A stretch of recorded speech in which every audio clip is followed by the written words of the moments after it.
City Council meeting for the City of Grand Haven of March 7th, 2022 is hereby called to order. Will the clerk please call the roll? Councilmember McLaughlin. Here. Councilmember Fritz. Here. Councilmember Lowe. Here. Councilmember Cummins. Here. Mayor McNally. Here.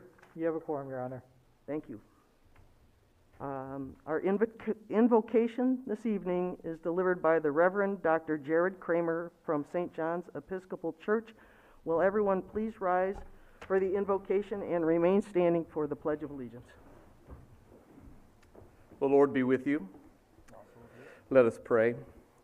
O Lord, our governor, bless the leaders of our land, that we may be a people at peace among ourselves and a blessing to other nations of the earth. To the President and members of the Cabinet, to governors of states, mayors of cities, and all in administrative authority, grant wisdom and grace in the exercise of their duties. To senators and representatives, and to those who make laws in our states, cities, and towns, give courage, wisdom, and foresight to provide for the needs of all our people and to fulfill our obligations to one another. To judges and officers of our courts, give understanding and integrity that human rights may be safeguarded and justice served. Teach our people to rely on your strength and to accept their responsibilities to their fellow citizens, that they may elect trustworthy leaders and make wise decisions for the well-being of our society, that we may serve you faithfully in our generation and honor your holy name. And Almighty God, our Heavenly Father, we pray tonight that you will send down upon those who hold office in the city of Grand Haven the spirit of wisdom, charity, and justice, that with steadfast purpose they may faithfully serve in their offices to promote the well-being of all people, through Jesus Christ our Lord. Amen. Amen. Please join me for the Pledge of Allegiance. I pledge allegiance to the flag of the United States of America and to the republic for which it stands, one nation, under God, indivisible, with liberty and justice for all.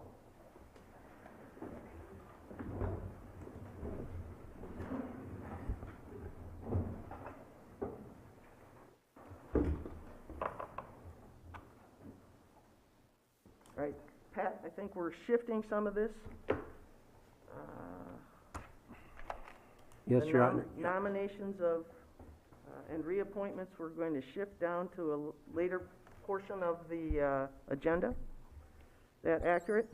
Yes, I was going to ask that you place that directly after the consent agenda, just to keep things in the correct order tonight.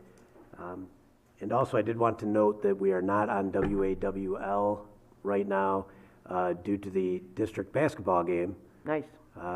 We did a poll, and people voted for boys playoff basketball over city council tonight. So Well, the meeting will be broadcast immediately following the district's. Eric will pick that up, and people will be able to hear it. Go Bucks. Go good Bucks. to know. Thank you. All right, well then, I think we are going to look at approval of the consent and regular agendas. Can I have a motion to that effect? So moved. I'll second it, although I have a suggested addition. Discussion? You have a suggested addition now, Ryan, or when we get down to the, Yeah, as we set the agenda, I kind of have and I just sent this to our staff, so I apologize that hopefully they can get something on the screen at some point, but I don't know if this would be more appropriate under 14C to have it as kind of an either or option. It's related to legal representation, or if it should stand on its own, but it would be, what I'm proposing to add to the agenda is consideration by City Council of a resolution that all city departments, including the Board of Light and Power, use the city attorney and his firm, Dickinson Wright, for all legal matters and services. Hoteling, Washira can continue to be used for ordinance prosecution. All resolutions and parts of resolutions, insofar as they conflict with this resolution, are rescinded.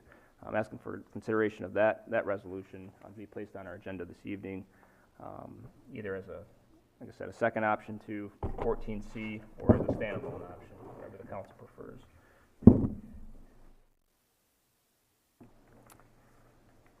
all right, so 14C.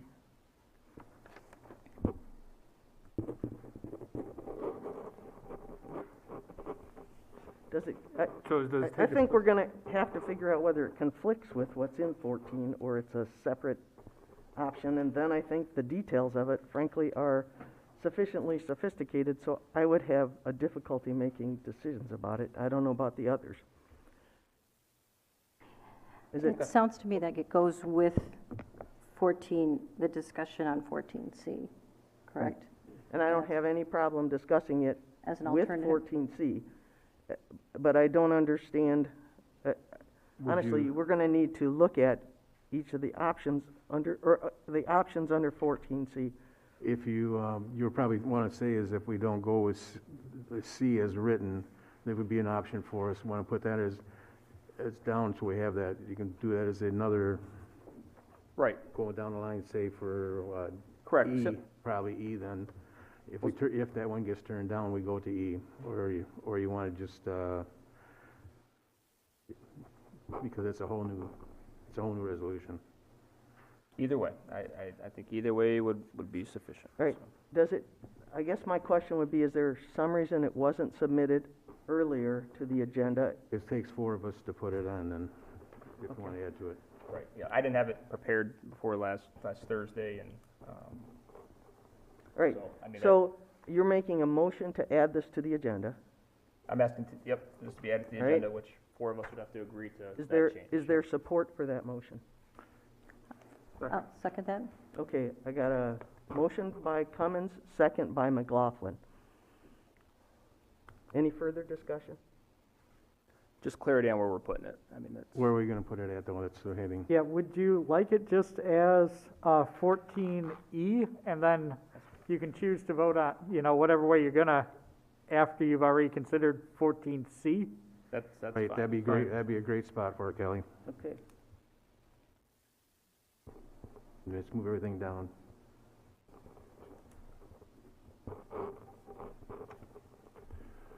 do you have written copy of it that someone could?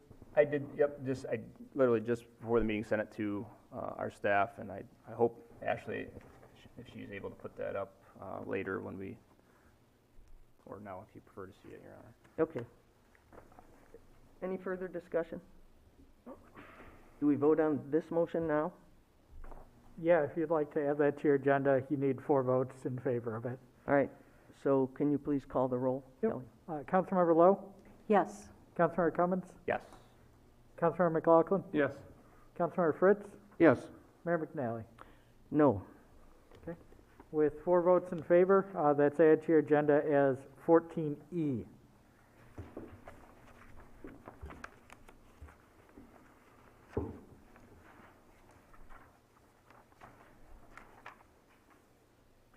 All right. At this time, members, this is our first call to the audience, one of 2 opportunities. At this time, members of the audience may address council on any item, whether on the agenda or not.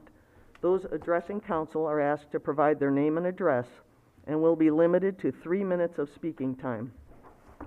Council will hear all comments for future consideration, but will not have a response at this time. Those not physically present who would like to call in may dial 616-935-3285. If it continues ringing, please remain on the line until your turn. We will take all callers tonight. We got anyone who would like to address council?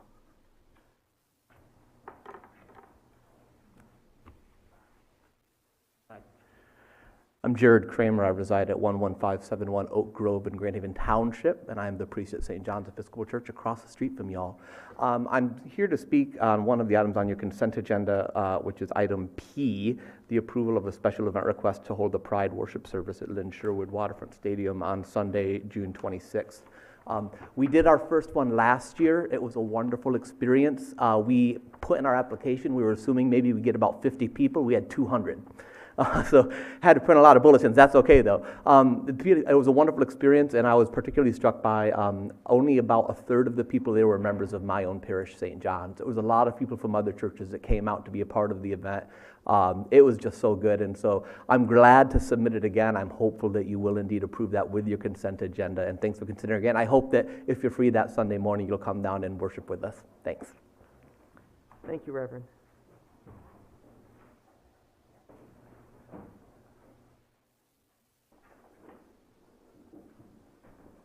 Hi, my name is Jocelyn Tolliver, and I live at 1858 Farhouse Court, Grand Haven, Michigan.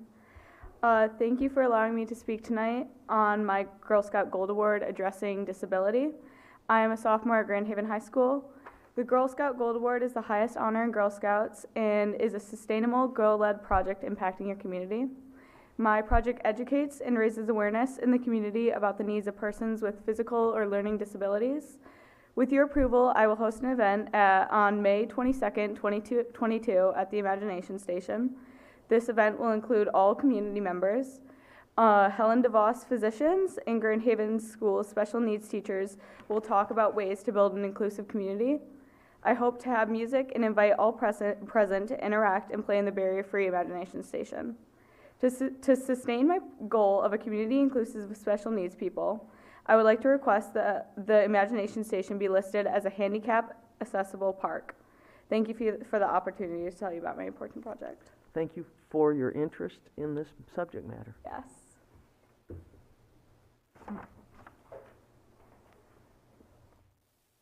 Good evening. My name is Renee Ogle-Page, and I have been down at Riverview Shops at Captain Custard for the last 20 years. I know I'm on the agenda tonight to have my lease renewed, and I just kind of wanted to put a face to my email and tell you guys I'm really looking forward to this year doing some vast improvements down there.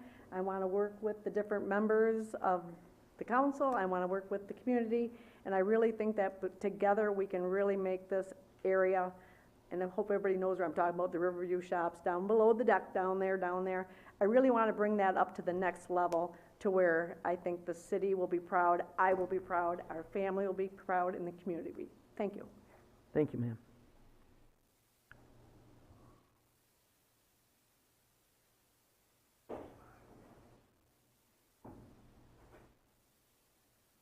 Good evening, Jeremy Swiftney with Grand Haven Main Street. I just wanted to address a new agenda item that you have on for tonight's meeting for the permanent vendor locations at Chinook Pier. If you are interested in what the DDA's standpoint is, we are going to be discussing that at our Thursday morning board meeting. We've been working through the committee levels, and we'll have a recommendation if that's something that you choose to look for. If not, obviously you're the elected officials and stuck with a question in front of you. So I just want to let you know we are discussing Thursday in advance, considering you may think that we would want to weigh in on that. Thank you very much.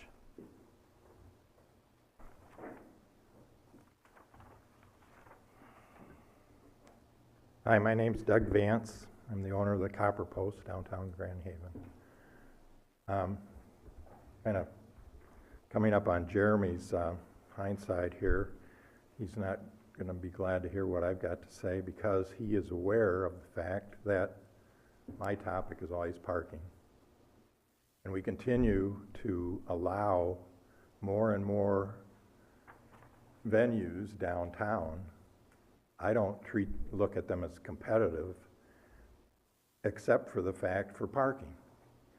You know, we have the Chinook Pier site that has been completely leveled. Everybody's wondering what to do with it, and nobody's talking about parking. All we're talking about is bringing more people in to try to find a parking space when they're limited as it is. I did a little bit of investigation into, some of the expenses that we pay, and about 4 years ago, we,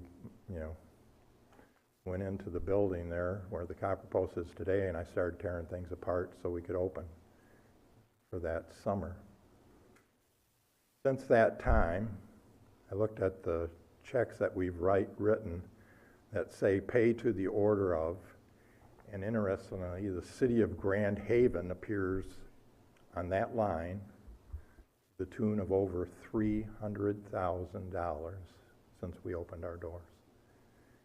And I have not had one person from the city of Grand Haven come to me and say, you're interested in parking, what are your ideas? I mean, you've seen them. I gave them to you. I gave them to the previous council.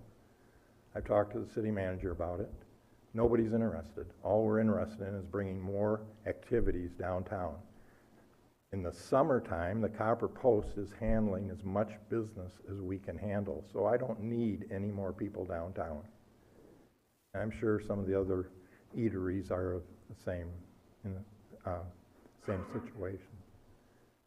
I would just ask you, and I'd ask Jeremy, please, let's consider the parking situation downtown before we consider adding more venues or blocking off more streets to make Grand Haven more attractive. I'm a Grand Havenite. I've been here since I was a little kid. I love Grand Haven. But we've got to solve the parking problem, or it doesn't behoove any of us to continue to do all the other things that we do to bring more business downtown. Please, I plead with you.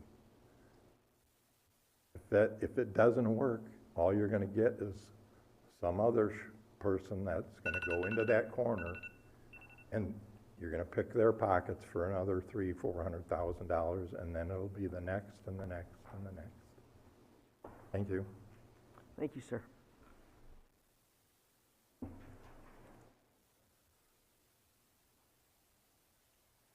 Jim Hagan, 400 Lake.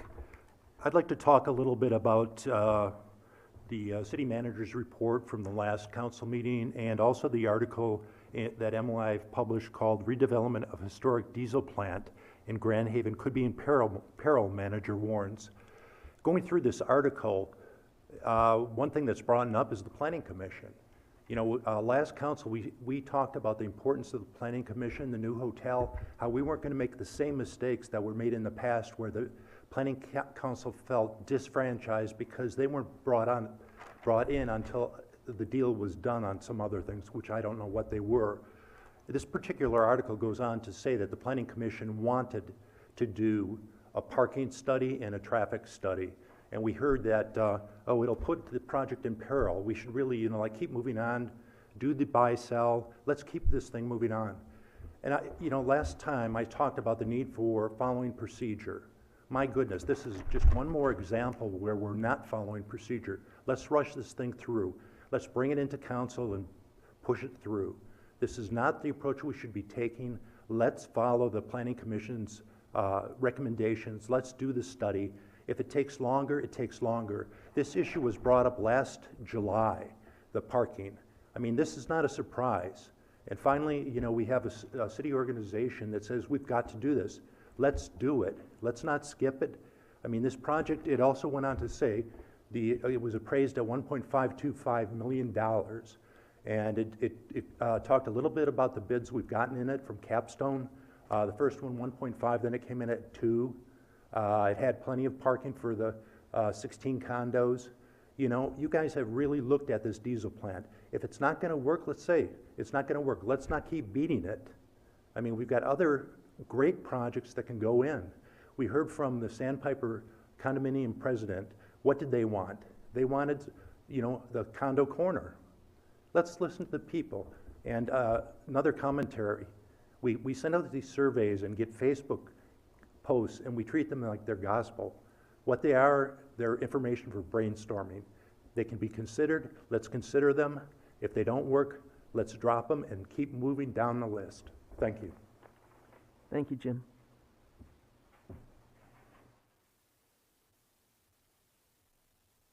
Pat, any calls? No, Your Honor. Okay. No calls. I think we're moving on.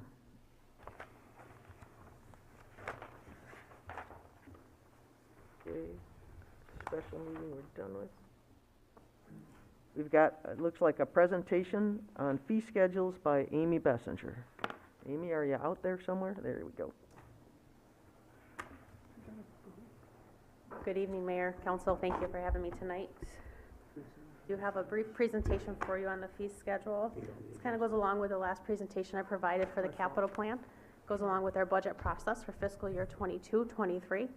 So just a reminder that this is just the first draft as we work through that process. So my memo had a couple items in it, but I really wanted to highlight, Ryan, I listened to your suggestion to make sure I highlighted some changes, and I wanted to point those out as we go through the document. So the next slide, actually, I'm sorry, I have the clicker, don't I? That I noted new fees that were being proposed. So this is an example under the fire permit applications that public safety is requesting a couple new fees proposed for those. So those are highlighted there, and the light color purple has the word new next to it on the line in the right-hand column. On the next slide over, there we go. These are just highlighted fee changes.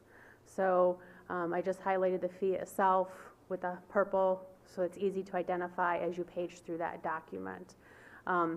If there's wording change, I also highlighted that wording change in there with a brief, maybe an explanation of zoning to rezoning or something along those lines. So just wanted to point those out to you guys as you look through that document, in case, so it's easy to find those ideas that staff had. And then just as I go through the last slide here, just a reminder, this is the first draft. We're using this as we prepare the budget document for this coming year. So we're going to use this to calculate revenue projections and things of that sort. So it'll go into factor as we look at that. Yeah, so I just covered that with the budget. So I encourage you, as you look through the document, if you have questions, reach out to staff, Pat, that we can answer any of those for clarification that you have. The department's worked hard at looking at those fees every year and analyzing those and seeing what they have, so. Anyone got questions? I do have some questions, Amy. I'm looking at page 1 of 20 of the document, which I think falls on page 12 of the extended PDF document. The special land use permit, you have highlight going from, that's right, yeah, 225 to 325. I'm not an expert on the Planning Commission, the special land use permit, but let's just say for people who live along the dunes, does that mean that, I guess the question I had was really, why do we want to have a differentiation for a resident and their primary residence versus a non-resident on those fees? I'll make sure I'm looking at Is the a special right land slide. use permit, is that something? Going from the 225 to 325? Correct. So we don't differentiate resident versus non-resident on that permit. What are special land use permits required for? Are there certain zones, like the residential dune zones, that require a special land use permit? I apologize, I'm hoping maybe Pat can help me answer that question, that's not my forte, I apologize. Special land use permits, I can get with Jen Holland, our community development manager, What I'd like get to- some more specifics on Yeah, those types what of I'd like items. to avoid doing is increasing on residents, particularly on their primary, residents, but certain residents, increasing that.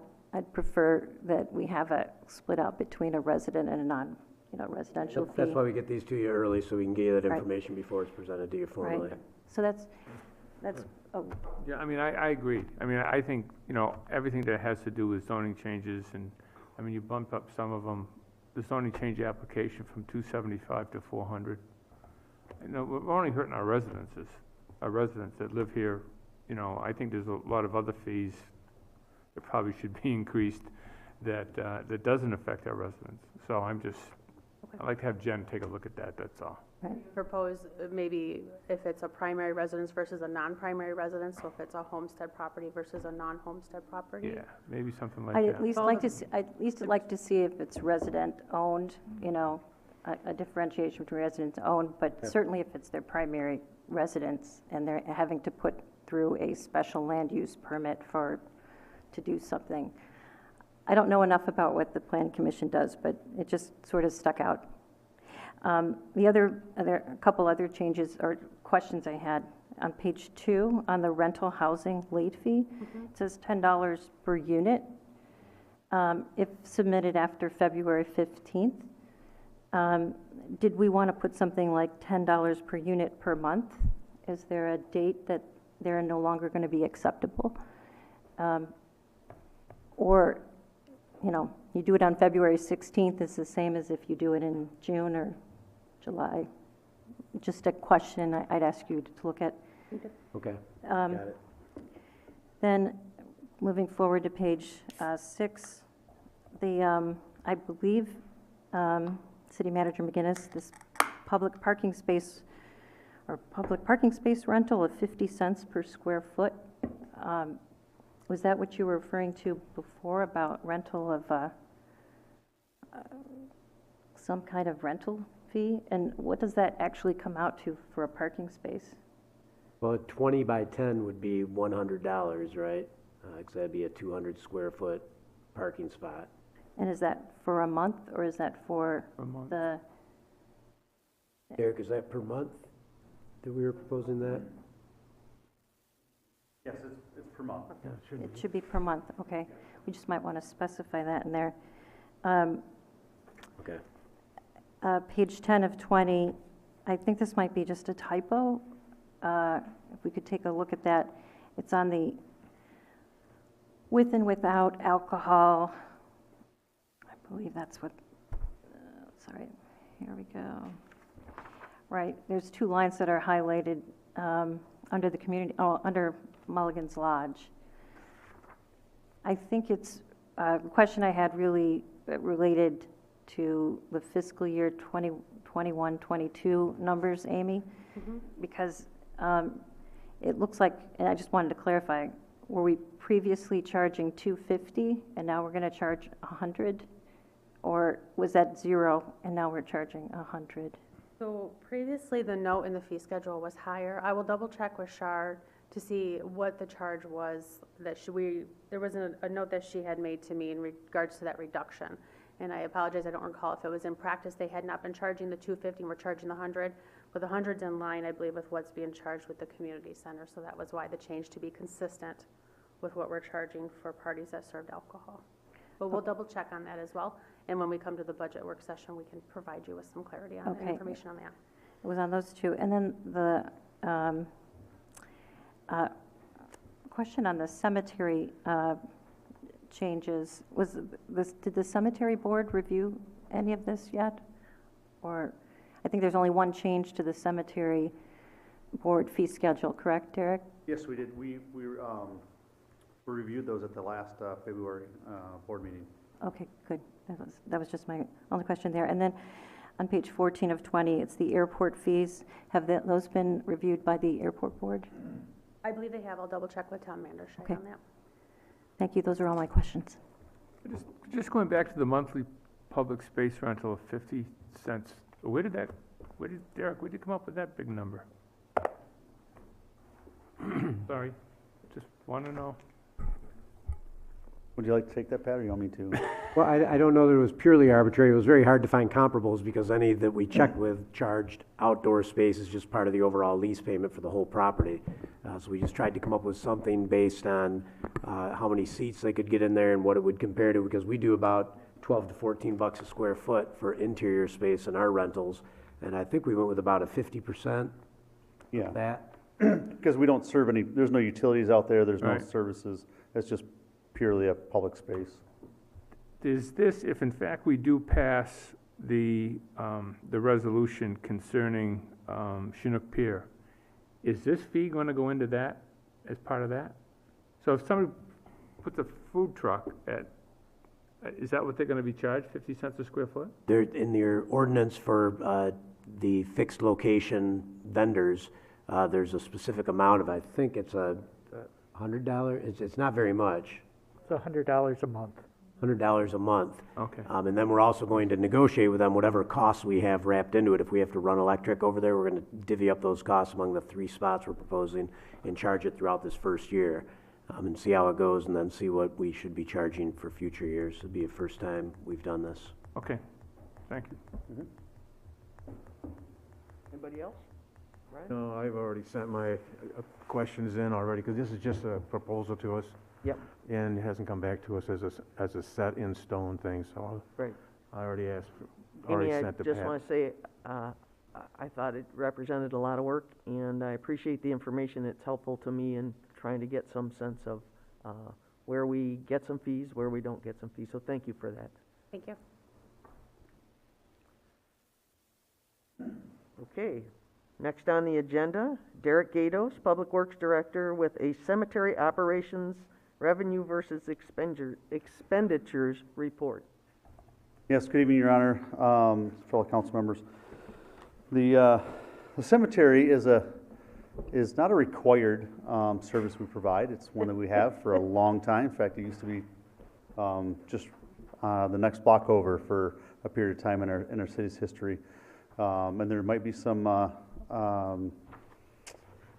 question whether or not there's still some left over there. But nonetheless, it is a service we provide, and it's under the means or the direction of the Public Works Department. And our Todd Brand, our Facilities and Grounds Manager, is the one that oversees the operations of that.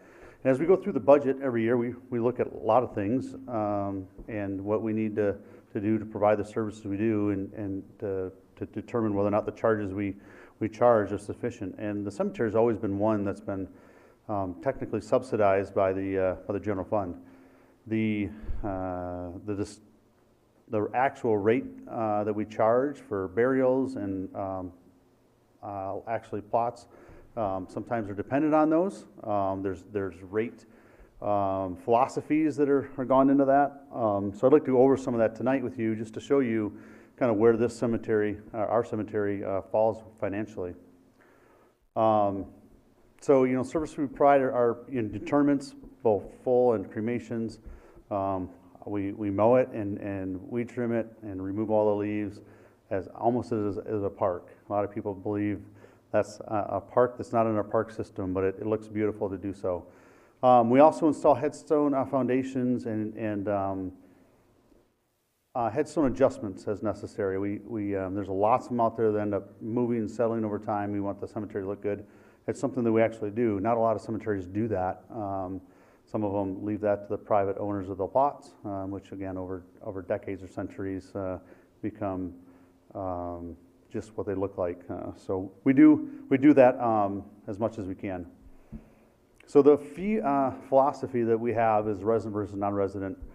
Because it is subsidized, years ago, way prior to me being here, I don't even know, maybe it was prior to Pat being here, the difference between subsidized and unsubsidized, they used to subsidize the actual burial of it, the interments, but years ago they changed that and said, hey, we need to be competitive on the lot sale size compared to the interment, and so we base that resident, non-resident fee on the interment now, not necessarily in lot sales. So you can own, everybody pays the same price for the lot. It's whether or not when you need the service of interment, where you live is the determining factor of what you pay. So the fee is based on, a resident would be actual cost, and the non-resident would be 3 times the actual cost. That is designed to help offset some of those general taxes that the city taxpayers pay outside of, let's say, a township or another municipality is where they live. Half the lot sales that we have, the revenue is deposited in our perpetual care fund. It's like $38,000 a year is what we budget, somewhere in there, 35 to 40. Half of those go into that, so we can continue to increase our perpetual care fund, which comes into the revenue side of things. And the other half we actually use for the operational cost. And then the headstone foundations are just actual costs. We look at those every year, make sure that we're charging, so we're not losing any money, it's just the actual cost of that. So on the revenue side, services provided about $120,000 a year. That's all of those burials, lot sales, investment income. So recently, staff was able to transfer some of our perpetual care fund down to the community foundation, and because of the very conservative requirements on municipal investments, we were getting very little on a return. So we've increased that, so that's a positive thing, from $15,000 to $20,000 to about $60,000. There's currently about $2 million in the perpetual care fund, and that the general fund actually subsidizes this service to approximately $220,000 annually. So labor and equipment, burials, the irrigation costs, it's well irrigated in the summertime. And so I put together... The deer appreciate it. What's that? The deer appreciate it. Yeah, thank you. The tree abatement is another thing that we have a lot of trees that are on the outskirts or in between each of the areas of the cemetery. And we have some environmental issues with oak wilt and stuff like that we're dealing with. As we see it, we treat it. They can be thousands, if not tens of thousands of dollars when you find those situations. So anyways, just so you see that the growing cost, most of the growing cost is not because of how many times we mow it, that's pretty fixed, or how many times we trim it or pick up leaves, but a lot of it's our services, irrigation costs or tree abatement costs. So in the 2022-23 fiscal year, we're up to $415,000 in proposed expenses. So long-term planning, expansion of the cemetery, we'll eventually have to talk about that. We're down to about 20% of the actual lots are available for sale. We do have a long-term plan to develop some lots on the opposite side of Lake Avenue, to the north side. That's been the city's master plan for a long time. So what everybody thinks is, I guess, the south side of Mulligan's Hollow, that flat area has always been intended for cemetery expansion. But we're going to have to do it sometime in probably the next 10, 15 years or so. But continued infrastructure needs, retaining walls continue to fail. We spend about $12,000 a year in the cemetery on road resurfacing, which serves us well. It's a low impact road system in there, but we do need to continue to maintain that. Tree abatement, and then we've had a pole barn replacement on the city's our capital plan ever since I got here, and every year it kind of gets waxed. It's like we have more important needs. We don't have enough revenue. Eventually, that needs to be replaced. It needs to be replaced now, but for sure in the future. So, long-term options. I'm just bringing this to you as a big picture. We can continue current operations and general fund subsidies of $250,000 a year in the future. We can change our operations to ease those expenditures. That's not necessarily what I think our residents want or what would be pleasant to the cemetery, but it's an option. Increase fees to ease the general funded subsidies, or a combination of all of those. And I bring that to you because most cemeteries and municipalities are self-funded. So whatever it is, that's what they spend. So I know there's municipal cemeteries out there that get mowed once a month, and by all means, I'm not saying that's a Grand Haven standard, but that's what they can afford, so that's what they do, and their rates are associated with that level of service. We try to do a rate study, or we do a rate study every year on what everybody else is charging for lots and services, and it's kind of over the board because everybody has their own philosophy. Not everybody subsidizes a cemetery service, but some of us do. So I just bring that to your attention tonight. Thank you, Derek. Questions, anyone? Derek, could you actually take the long-term options and put those and say, listen, if we want to break even, this is what I would recommend? I can, absolutely. I think it's something we should look at. Okay. Derek, you said that most of the $220,000 contributed by the city would be eaten up by the tree abatement and irrigation. Those are that's of the $400,000 or so that it costs to keep it up. That's the majority of it. Is it half, or is it 3/4? Well, I think most of it is actually due into like mowing and trimming, because that gets done every week. But I mean, there are big chunks to irrigation costs and tree abatement. So probably those three all combined. That's the vast majority: tree abatement, irrigation, and mowing.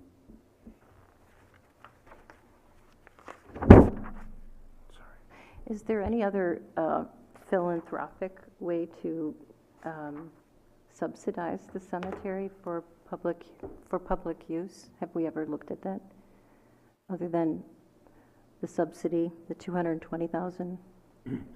I think Derek's being somewhat conservative, but the answer is no. That we've not done a cemetery fundraiser and tried to raise the kind of funds we'd need. We've got a couple million in perpetual care, but to come up with a $200,000 annual interest earnings, we'd probably need much more than $2 million, maybe $8 million or $10 million in there, and we'd need to raise that kind of money to have a meaningful perpetual care fund to maintain it at the level we've become accustomed to. One big item that we've talked about is the upright markers, that when we have new areas or any areas, don't allow upright markers. You have to put in all flush markers. Nobody wants that, because a lot of people want to have upright markers, but you say, well, we can't do them anymore. because mowing is exponentially more expensive when you have to trim around stones. Right. And you're often running into those stones, and then you have to repair those stones. So that's a big part of our expense out there. So you irrigate, the grass grows, you mow it, you trim it, and it's just a nonstop all summer long, and that's a huge share of that. So I like the idea of coming back with some proposals, and I don't know, I've never tried to do a fundraiser for a cemetery, but maybe it'd be a goer, because it's more than just a cemetery. People really like to walk out there. No, I hear that. I'm also sensitive to the fact that we had people come here and talk, a number of residents, about sidewalks. And Derek, you were standing here, and you said it's all a matter of trade-offs, right? What the residents want. And I see this is a $220,000 subsidy. I'm just looking to try to, how do we reconcile some of those different wants of different residents? There were quite a few here with regard to the Harbor Drive, right, last time. So anyway, I just wondered if we had explored anything else in terms of, it is park-like, it is used as a park for many, for walking, for enjoyment. Have we explored any other sources of funds for that?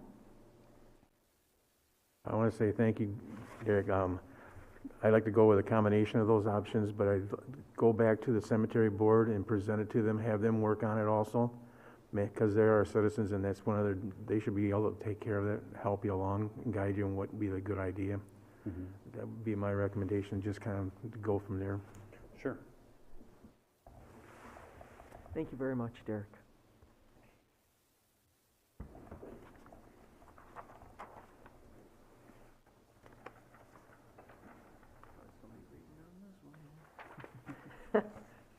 I'd like the city clerk, if he's up to it, to read the long consent agenda. Absolutely. Is any, I think we've already, go ahead, Kelly.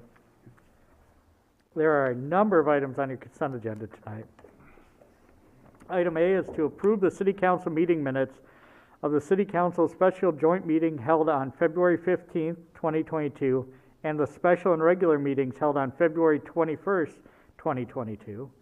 Item B is to approve the bills memo in the amount of $1,630,576.61.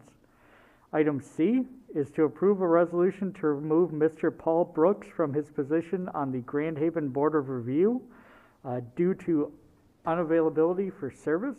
Item D is to approve an agreement for property assessment administration services with Ottawa County for a 3-year period, fiscal year 2022-2023, fiscal year 2023-2024, fiscal year 2024-2025, with a 3-year optional extension at an initial cost of $169,400 for the first year, and authorize the mayor and clerk to execute the necessary documents. Item E is to accept the bid and approve the contractor service agreement for tree planting 2022 with MTH Landscaping, 240 West Cooper Road, Sandusky, Michigan, 48471, in the amount of $27,000, and authorize the mayor and clerk to execute the necessary documents. Item F is to approve a resolution to increase the authorized purchase amount of $167,888.62 to add an additional $2,850 for an increased surcharge to West Michigan International of Grand Rapids, Michigan for the purchase of a 5-ton dump truck in the not-to-exceed amount of $170,738.62.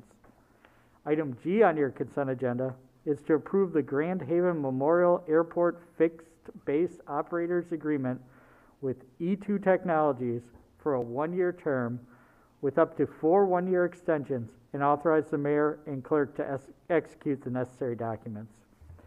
Item H on your consent agenda is to approve the placement of up to 10 outdoor sculptures for a 2-year period along Linear Park, and to request the assistance of the MSDDA Preservation and Place Committee to help oversee future installations of outdoor public art in Grand Haven.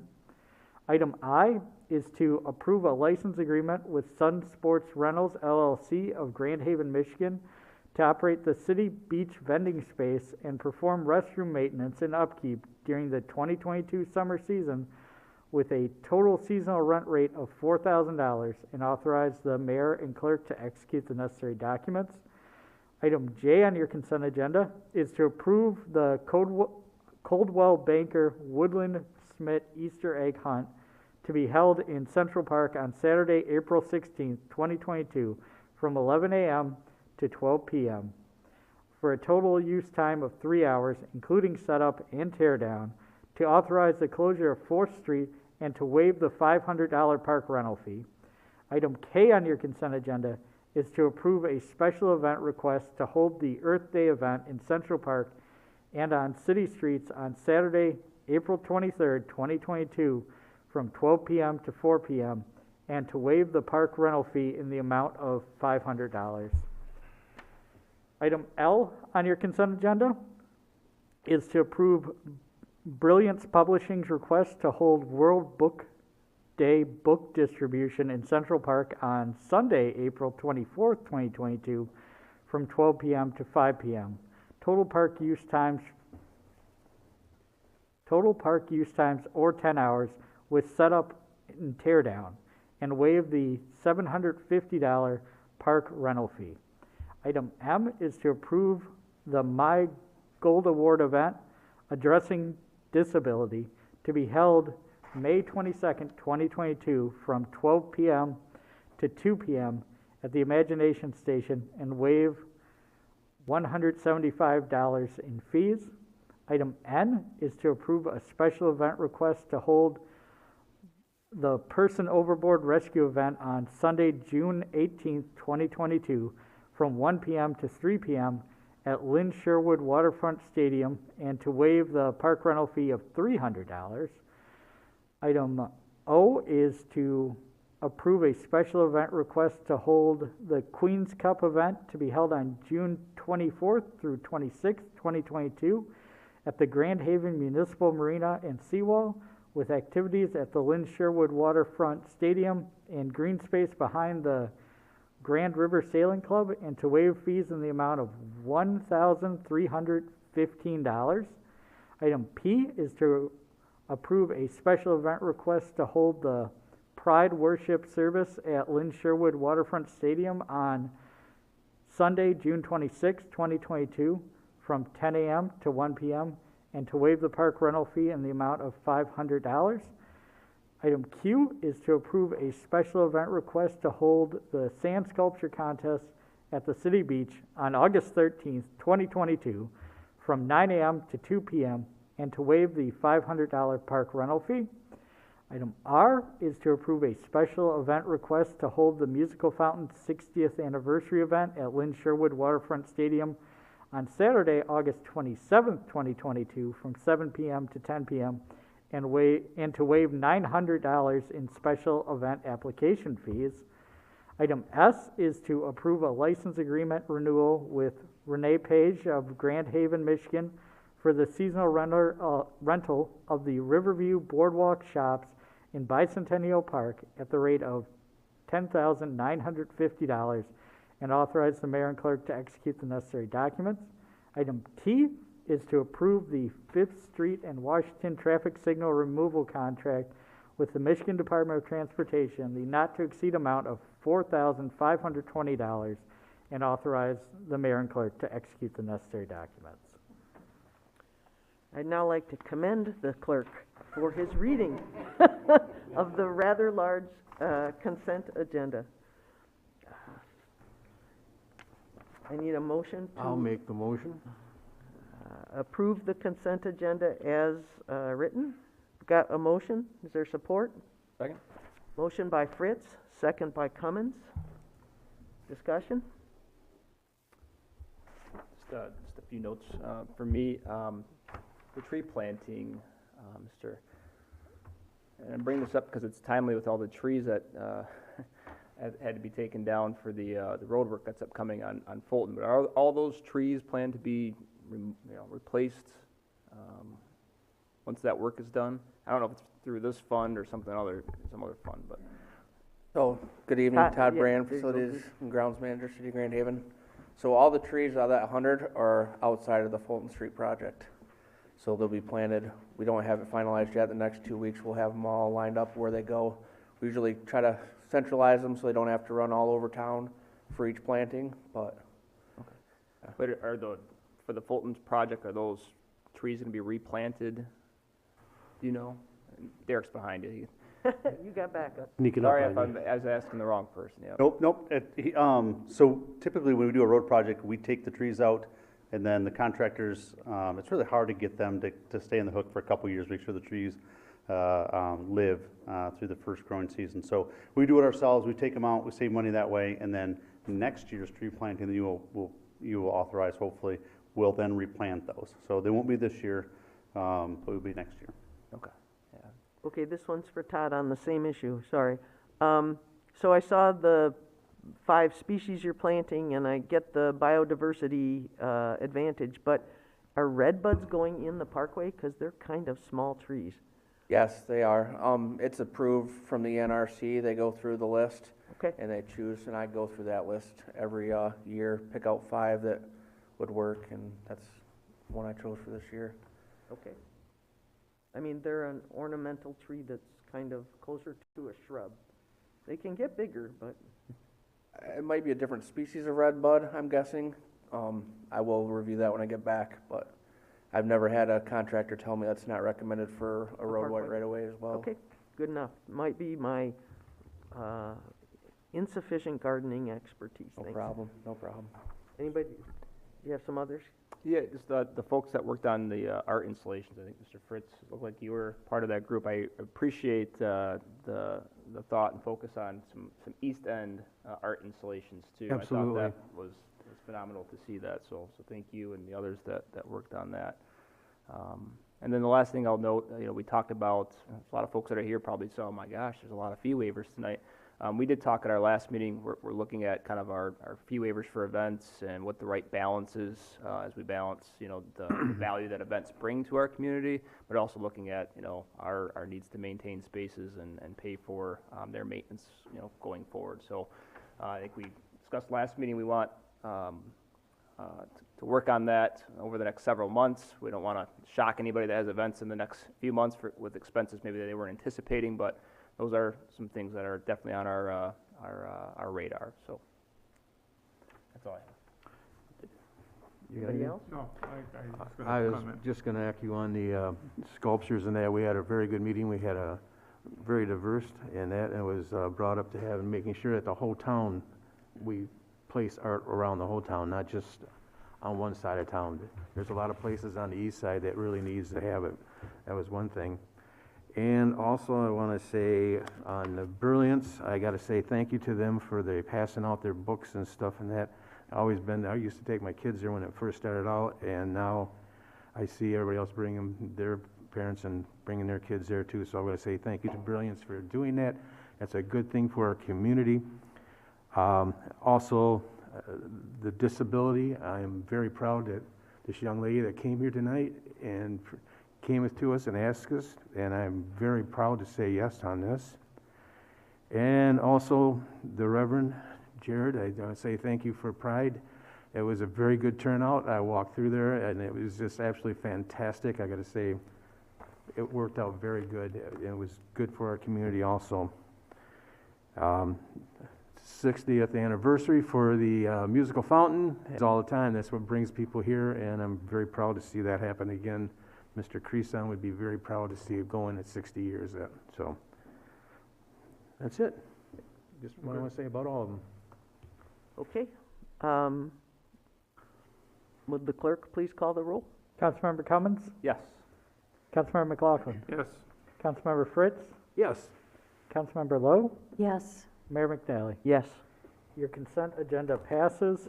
The next item on your agenda is the appointments to boards and commissions from earlier on.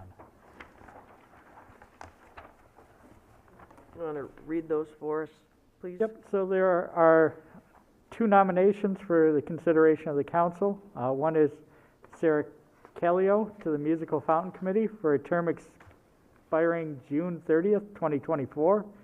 And the other is Casey Vinton for the Board of Review with a term expiration of June 30th, 2023. Can I get a, So move. a motion? In support. Motion by McLaughlin, second by Fritz. Discussion? Clerk, please call the roll. Councilmember McLaughlin, Yes. Councilmember Fritz, Yes. Councilmember Lowe, Yes. Councilmember Cummins, Yes? Mayor McNally. Yes. So I will just remind everyone, because of the resolution last council meeting, these folks will be invited to be sworn in at the next council meeting. And if they're not able to do that, we'll schedule a private swearing in for them. Yeah, and I'm going to point out to you, Kelly, that one of them needs to be sworn in tomorrow because his duties assume immediately. So the member of the Board of Review, Mr. Vinton. Yeah, So I have been in contact, and So I'm just saying he probably won't be at a subsequent. He may come in if he wants to be recognized, but he's served in the past and he's got to go right to work. So just a reminder. Thanks. All right. Public hearing, is that where we are? Yep. At this time, I'm going to open a public hearing regarding an amendment to the approved plan development for Nodos at the Bilmar, located at 1223 South Harbor Drive, parcel number 70 TAC 03 TAC 29 TAC 312 TAC 004, to construct a conference room / bridal lounge addition and second-story deck and enclose an existing 3-season patio. So the public hearing is open, and if there's anyone who'd like to come forward and address council, this is the time.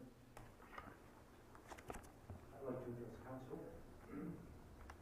Jim Hagan, 400 Lake. I looked over the drawings, C501 and the other one, 505, and read the description, and I saw they were planning to do some yellow lines, et cetera, to better mark parking places.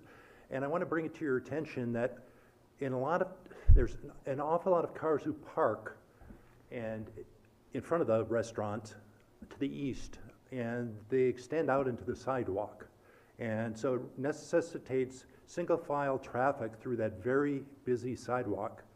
And it's not really enforced as far as I can see, and it's not discouraged. So I would like to recommend that that area have yellow lines and no parking put in there so that we have our sidewalk. Thank you. Thank you, Jim.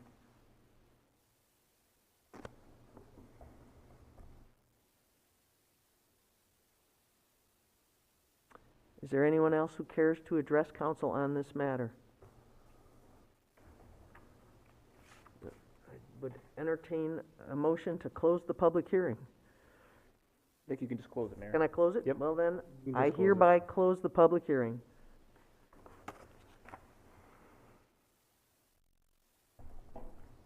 Would the clerk please read the resolution Yep. being considered? Yes, Your Honor.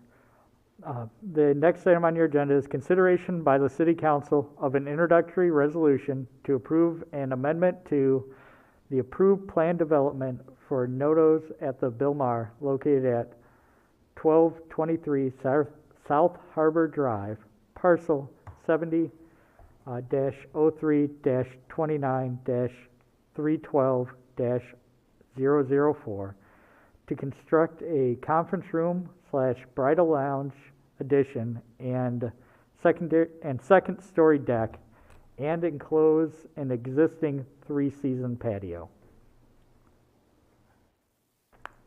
So move. Support? I'll second so we can discuss. Okay, motion by McLaughlin, second by Cummins. Discussion? Brian, you want to go first? Well, I don't know if you're all right, Your Honor. Jennifer's here. Maybe she can provide us a little bit. I'm a little confused about, there was a bridal suite and then there's a bridal lounge and what they're proposing to do and what what that looks like. Are there people staying overnight, you know, and then there's been a lot of comments about some of the parking situation and whether this is a rooftop deck or not. You know, can you kind of touch on some of those things? Sure. Jennifer Howland, Community Development Manager. We also have Jamie Walter from Naderveld representing the applicant tonight. So the proposal is to add an addition to the single-story garage for a conference room / bridal lounge.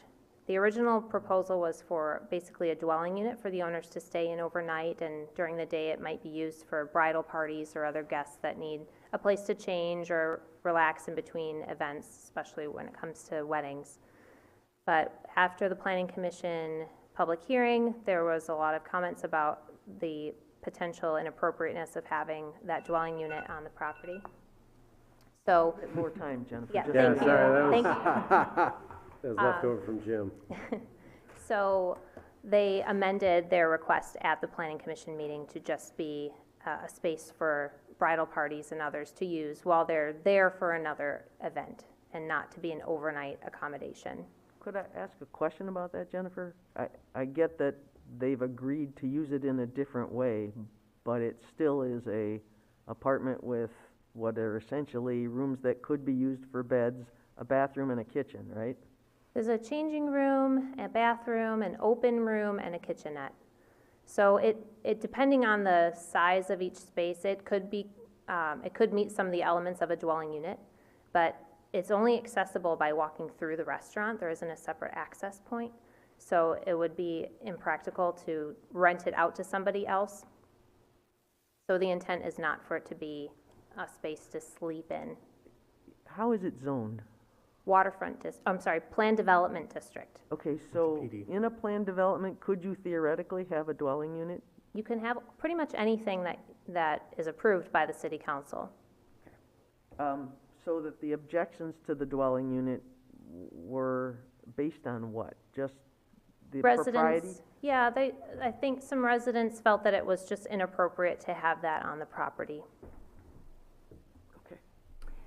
Just one question. The garage that was approved, was that a variance from the original footprint of the Bilmar, the former Bilmar? The former Bilmar did not, the new Nodos does not follow the exact footprint of the old restaurant. So the extension of the garage was beyond the original footprint? Jamie can answer that specifically. Where the garage right now is where the old trash enclosures were. So if you looked at photographs of the old site, or if you remember where the old site was, there was the building and the back door. There's a walkway that went down to the deck, if you will, and to the south side of that walkway were two large trash enclosures, along with, say, 5 or 6 40-foot tall spruce trees. Right. So in 2017, we closed that walkway in between and allowed, or a variance was given to create a garage building, and now this is on top of that garage. It wasn't a variance because it was still within the building or the building setbacks. So development, it was a disturbed area, but not a building area, if that makes sense. With planned developments, there are no variances. So a planned development stands on its own with its own setbacks, building height, mix of land uses. So technically, there wasn't a variance. There was a deviation from where the main structure of the old restaurant was, as Jamie described. Right. Okay. Part of the changed plan, the proposed plan, is to enclose the areas that are west of the existing upstairs dining room. So they're going to basically expand the dining space upstairs. Is that accurate? The Noto family may be able to speak to this a little bit more clearly than I am, but that space on the second floor is typically used for event spaces. But yes, it is the second floor, so the northwest corner of the building that is right now a 3-season room, that would be then enclosed to just make, the space of the seating on the second floor for the events, because of spatial requirements, they're not able to fit the same amount of people they used to be able to. So to fit the same number of people because of separation distances, it made more sense for them to enclose that space as a full-time year-round enclosed space versus just having a wall in the middle and then having that be like a three-season room. Does that make sense? Yeah, I've been up in that area, and basically what I think it is an existing banquet room, we'll call it, Sure. with garage doors, Yes. right? And the garage doors go out to a fixed deck. That's a pretty good size when you add, I think it said in the plans 480 square feet. So they're basically going to enclose that whole deck area, which will expand that room by 480 square feet or some version of that. Correct. But they're not adding any parking. So I understand what you're saying is they're going to spread out the existing number of tables based on COVID requirements or based on previous COVID limitations, or? That's my understanding, right? That you guys are currently spacing out the tables and then you're continuing to do so. I gotta get out of there first.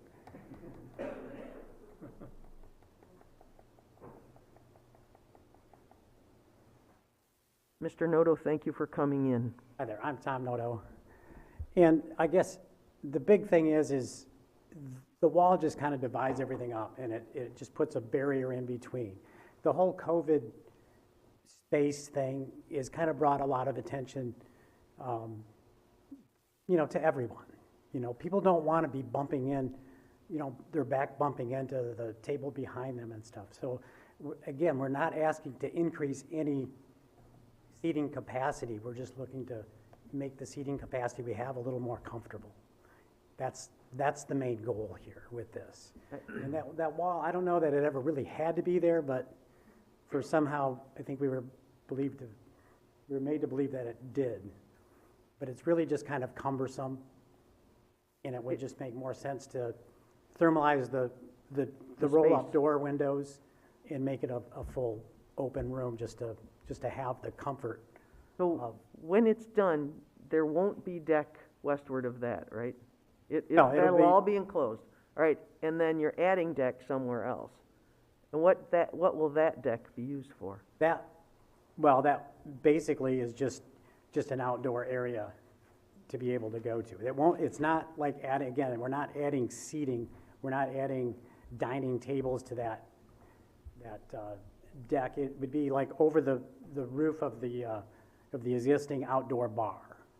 Okay, and how do you reconcile the agreement in the consent agreement that says no rooftop deck with this is over a roof? Because with the addition on the back of the garage, it really just makes that, what it does is moves that deck that we have now over to the garage space, because that will be built up. So it really won't be on a rooftop. It'll just be open to the front of the conference room area. And again, it's just for, there's a lot of uses. We're changing different things and moving things around to accommodate the different requests we have. Corporate things, corporate events especially. That conference room up there with people that travel and come to, a sales team group from the lakeshore area here, that they have people coming from all over the country and sometimes some even all over the world, and they have 30 people or something, and they're going to do a afternoon meeting and a dinner thing. That's going to be the prime space for them to have. And it's not going to interrupt the summer tourists with the, coming up from the beach and having lunch and a drink and going back down or whatever. That's kind of our focus with this, is just taking some of the requests that we're getting to be able to provide something that's a little more in line with what they're looking for. But again, it's not an overnight space. It's not. That's why we did it, so that it's the only way to that space is through the restaurant. Kevin, did you have something? We've all got emails, from concerned citizens, and one of them is about the deck. And some of the suggestions were that you were gonna put a ban out there, and it was gonna cause a lot of noise and so forth to the neighborhood. Is that something you're considering? Because it doesn't sound it to me, but I just wanted to make sure the public understood that. No, you know, we've had music inside. Yeah. I don't think we've ever had any outside. We have maybe in the corner in the very beginning, but since COVID and labor shortage, we can't afford to pay a band to bring more people in that we can't handle. Yeah, true. So, I mean, but that's not, no, the deck on the top, or that, I shouldn't even say deck, really, it's the balcony, like off of that new space, would be for the people using that space. I see. Okay. It wouldn't be additional space again. It's, all that space up there would be only used for the people using that space for a private function. And I think the other thing that we've heard is that some of the trash that's, that's outside, we're supposed to be behind the trash room. Well, is somewhat not taken care of properly. There's a good explanation for that. In the summertime, this is a high volume restaurant.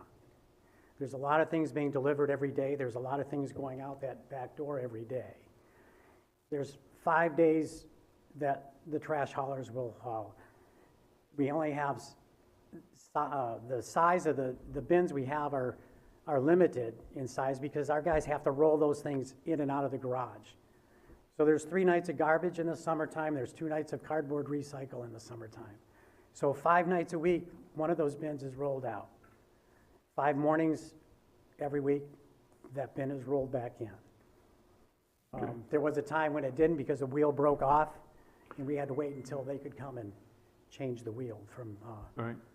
public. I just think it's something that's out there that, I would hope that you would Yeah, try to make sure the best you it's could. not our intent, but there's, I there's understand. things being delivered in and out of that building all summer long. And I guess you have to look at, it's not like you can just paint a picture and that's the way it's gonna look every single minute of the day.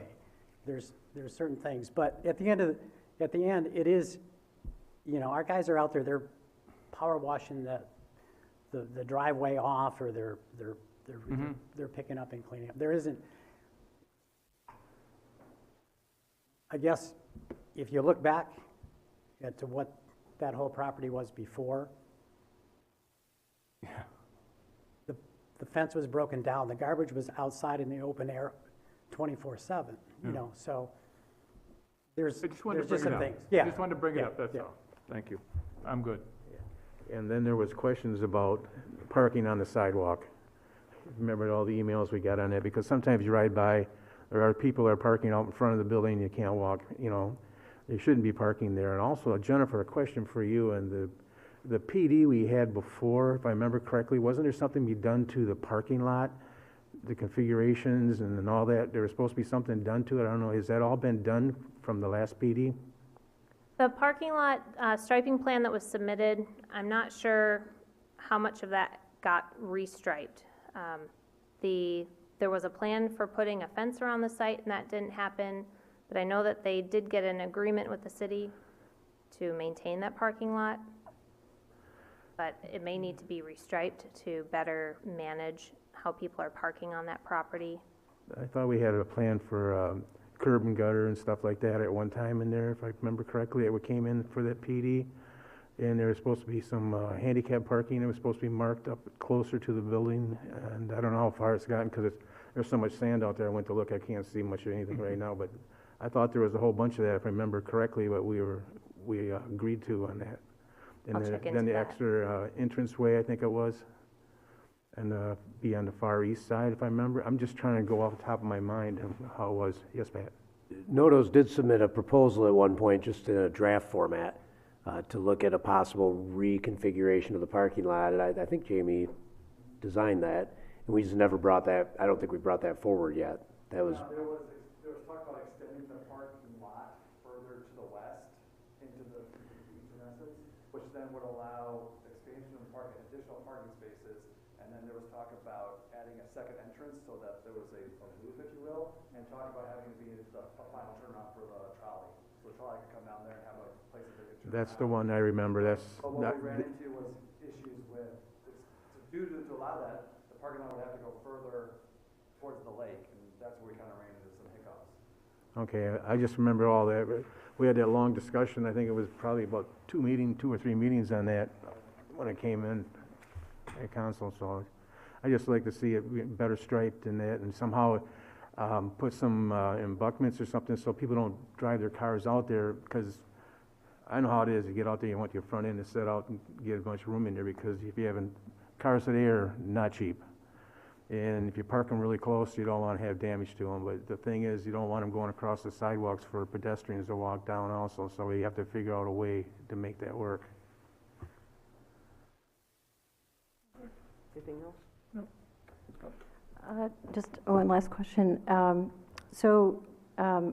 Just to confirm, Jennifer, this is in compliance with all the stipulations of the original agreement, as well as the consent judgment between Highland Park Association and the city and the owners of that property.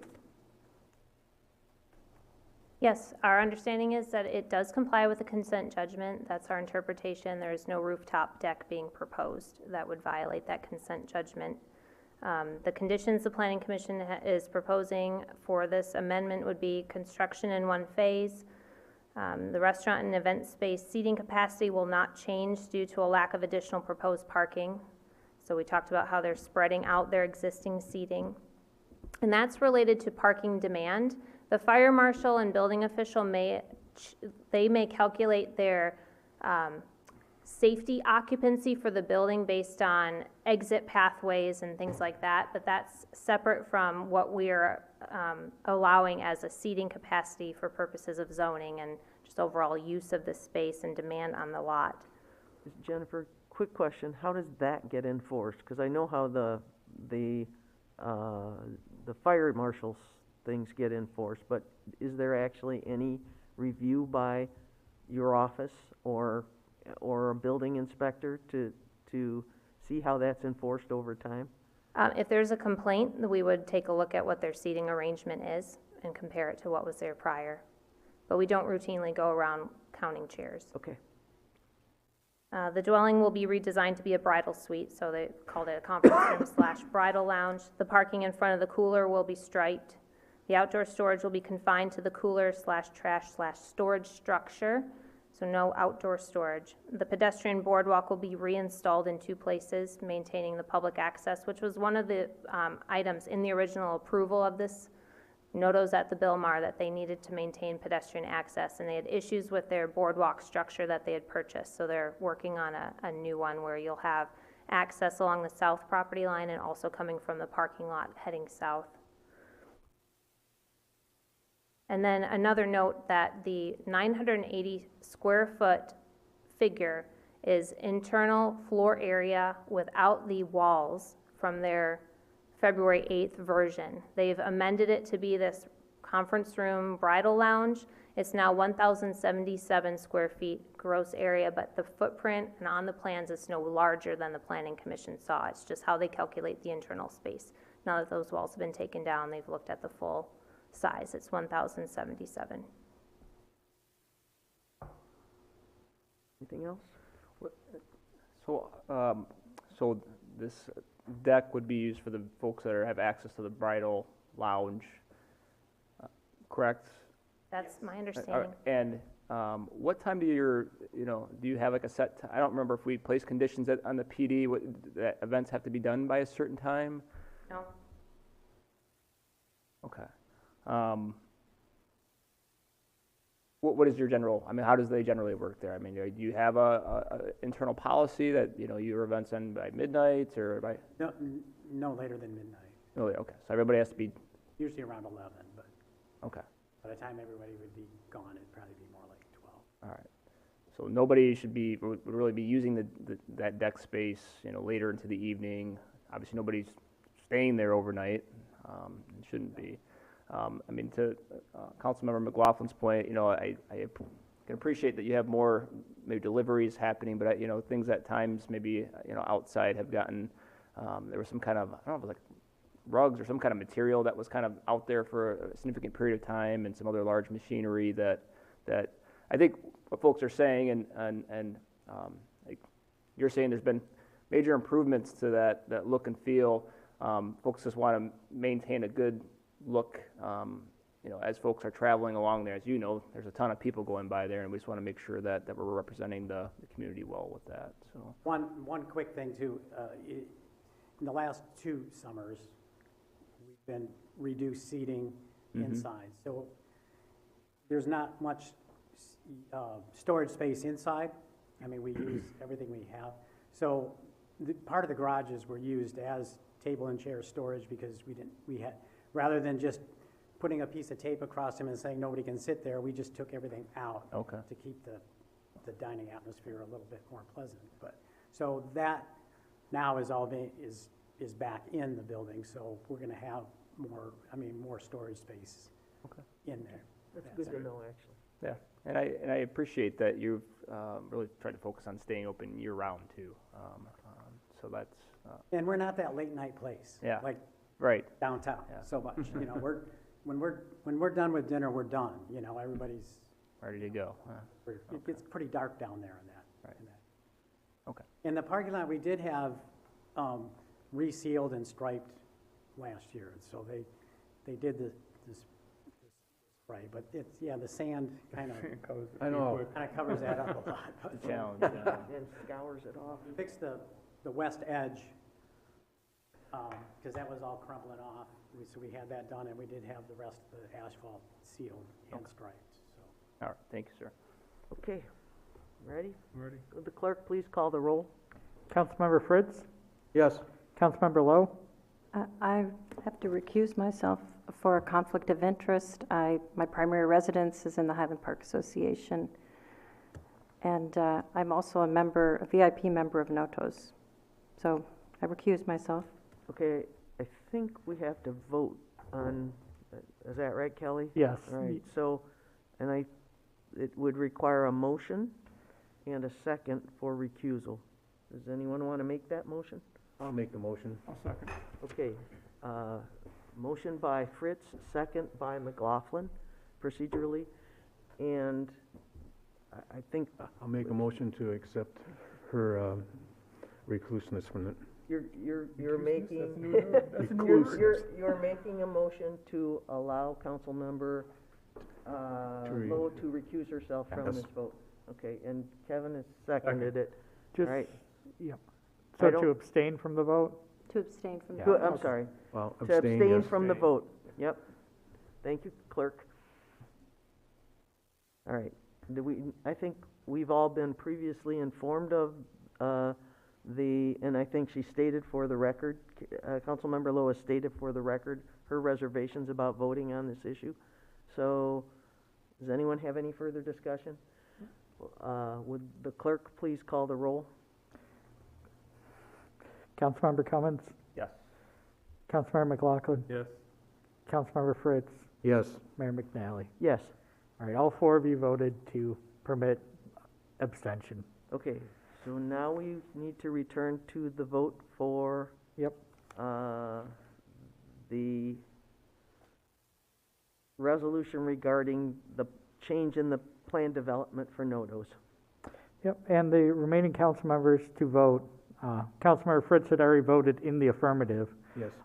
Our Councilmember Cummins? All right, this goes back to the Planning Commission for further review, correct?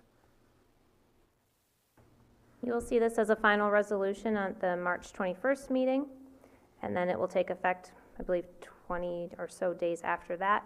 Then when they are ready with their final development plans, they will come back to the Planning Commission for basically a site plan review where everything is nailed down, we know exactly what they're constructing. Once that's approved by the Planning Commission, then it'll go for construction permits. All right, so we'll see it again in a couple weeks then okay. Yes. Councilmember McLaughlin? Yes. Mayor McNally? Yes. All right. So 4 of you voted in the affirmative, and there's 1 abstention for that item. The next item on your agenda is new business, item A, which is consideration by City Council of a resolution to approve the VFW Rib Fest to be held on 2 consecutive days, Friday, May 27th from 5 p.m. to 12 a.m., and Saturday, May 28th from 10 a.m. to 1 a.m. To allow the closure of First Street, allow amplified sound from 7 p.m. to 12 a.m., and allow consumption of alcohol. So move. Second. Motion by McLaughlin, second by Fritz. Discussion? I'm good. This is a good event. They do a good thing for the community, and also they give out scholarships to a lot of the veterans, children, and stuff like that. So it's been a good event, and it's been a good turnout for downtown. So I'm all in favor of it. Okay, Karen, got anything? Ryan? Questions? Yeah, the only thing I am 100% behind RibFest. It's a major fundraiser for the veterans in town, and they do really good things with their funds. I'm a little worried about how it will deconflict going down the line with because it takes place after we've opened First Street. Closed the first block of Washington. So we'll now have the first block of Washington closed, and we'll have First Street between Washington and Columbus closed. But I think for the weekend and for the good cause, I support it. So, Clerk, could you please call the roll? Councilmember McLaughlin? Yes. Councilmember Fritz? Yes. Councilmember Lowe? Yes. Councilmember Cummins? Yes. Mayor McNally? Yes. Motion carries. The next item on your agenda is consideration by City Council of a resolution to identify 301 North Harbor Drive, commonly referred to as Chinook Pier, as a permanent vendor location per section 26-3 of the Grand Haven Code of Ordinances. Can I get a motion to that effect? So moved. Any support? Second? Motion by Fritz, second by Cummins. Discussion? We get just any reason why this can't wait for our Main Street to weigh in on this? I guess we just, all in due course, and I guess there's no specific reason, but I mean, those buildings have been gone for a couple of years, and this shouldn't be a sudden thing. No, I'm just asking, is it going to cause an issue if we wait a couple to let them weigh in? It sounds like they Let have a Main meeting. Street consider it at its Thursday meeting. Is it? You know, we could consider, but no, I don't think there would be any considerable holdup if we did wait until your next meeting. Fine. You want to make a motion to that effect, Rand, to postpone? Want to make a motion to postpone, or? Yeah, I'll make a motion to postpone this for 2 weeks. Or until our next meeting. Till next meeting. Until our next meeting is a better, yep. I'll second it, I guess. Motion by Cummins, second by Fritz, To postpone. to postpone till the next regular city council meeting. Any further discussion? Well, Pat, you got something for us? You know, Abby's here tonight, and I just didn't know if she maybe had a word or two that she wanted to say about her plans. She's going to be one of the applicants, and she's so thoughtfully sat through the meeting thus far. I thought she might want a chance to. Thank you for coming, and we're glad to hear what you might say. Mandy Anderson, I live at 1110 Ottawa Avenue, and I'm the owner of Lake Effect Kitchen at 1430 Fulton Street. So we are, obviously, we bought one of your trolleys, and we're refurbishing it into a food truck, and looking for a place to vend this summer, and Chinook Pier would be a great location. I think the vehicle is going to look really nice, and Pat and I had talked about maybe there could even be a couple of spots there. Could probably get both the trolleys down there and be a really nice kind of a showpiece for the tourists in the summer. As far as utilities being needed, we will be fully functional internally. We won't need water, electric, and that sort of thing to be plugged into. If it's there, it might be nice as a backup, but it wouldn't be a deal breaker to not have that installed in the location because the truck will be fully operational by itself. So anyway, yeah, I'm looking forward to your discussion and decision in a couple of weeks.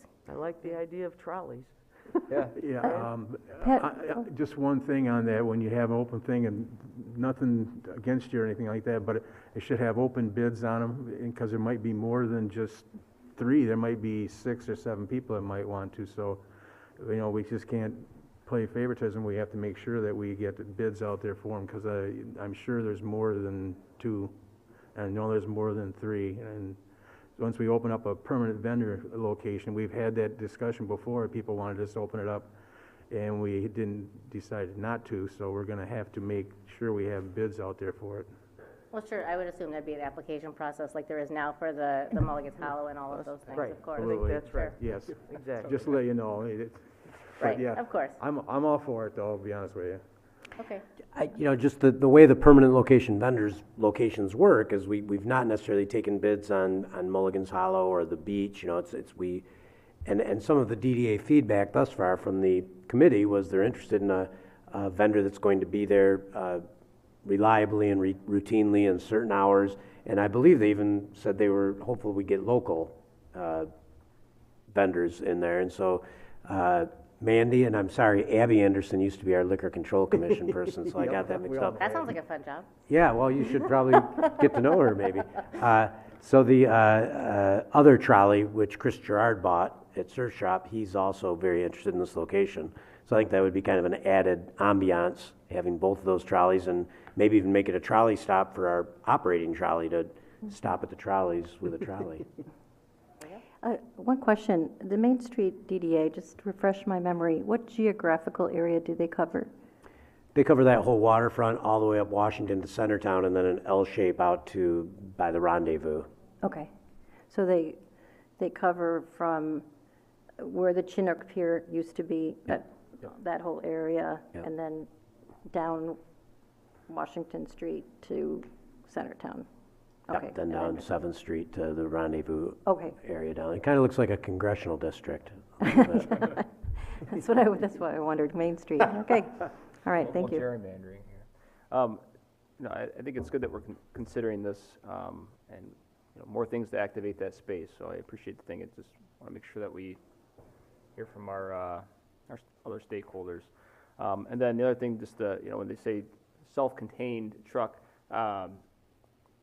noise, right? We want to make sure that we have generators that aren't going to be creating a big nuisance, loud sound down there. I think would probably be something that folks would prefer. There's inverter generators and ways to get around that, so. We're discussing that as well, to have a box to cover the generator. We'll set it off the back of the truck when we're running and cover it so that it won't be loud, because we don't want it to be loud either. We won't be able to hear people who are ordering food.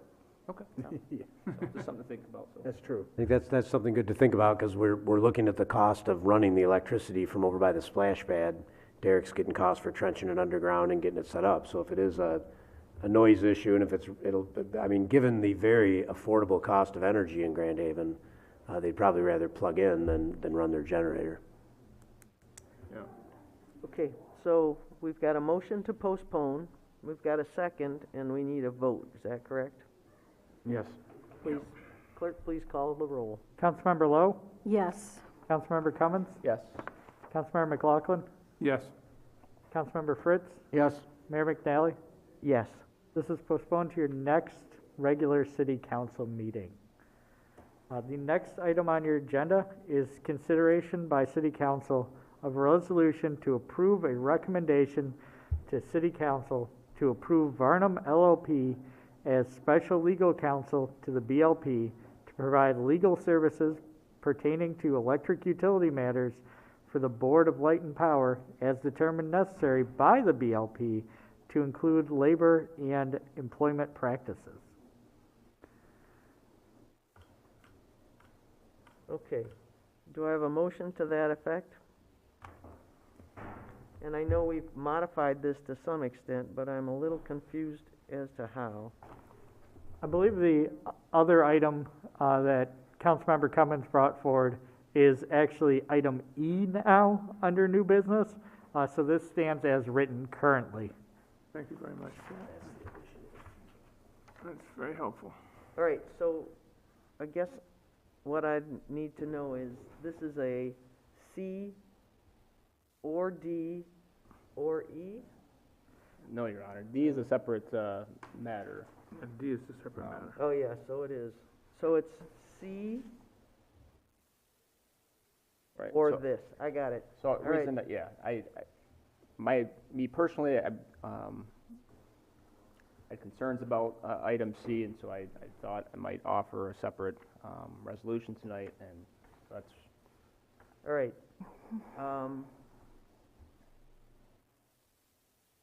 So Ryan, at this point, or maybe I should ask the clerk, we are looking at item C on the agenda or the newly No. proposed. No. We're just considering item C. Look at C Look at first. C by itself, all right. Right.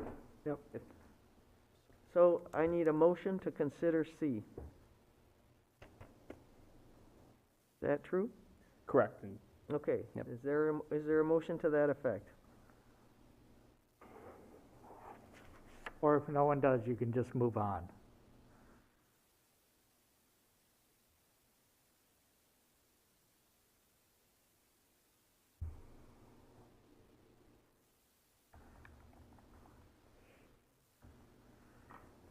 All right. I Okay. believe we're moving on. The next item on your agenda is item D. This is one that should be amended to select one of the two options.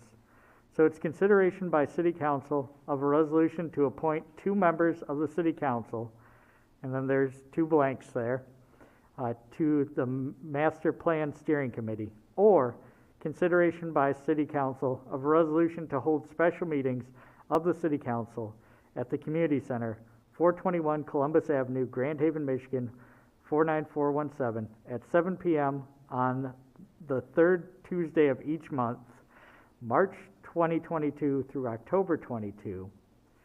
Listed dates, March 15th, April 19th, May 17th, June 21st, July 19th, August 16th, September 19th, and October 18th.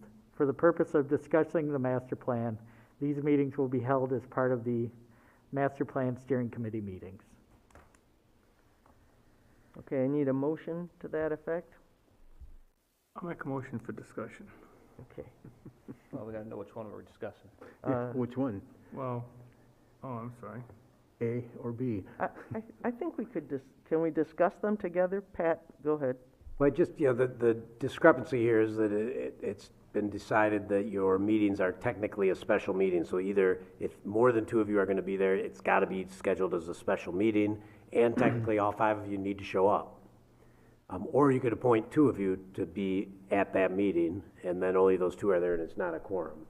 Right, and the other part of this is you passed an ordinance amendment very recently saying that if you're having a special meeting anywhere but here, you have to pass a resolution at your meeting saying that you're going to be somewhere else.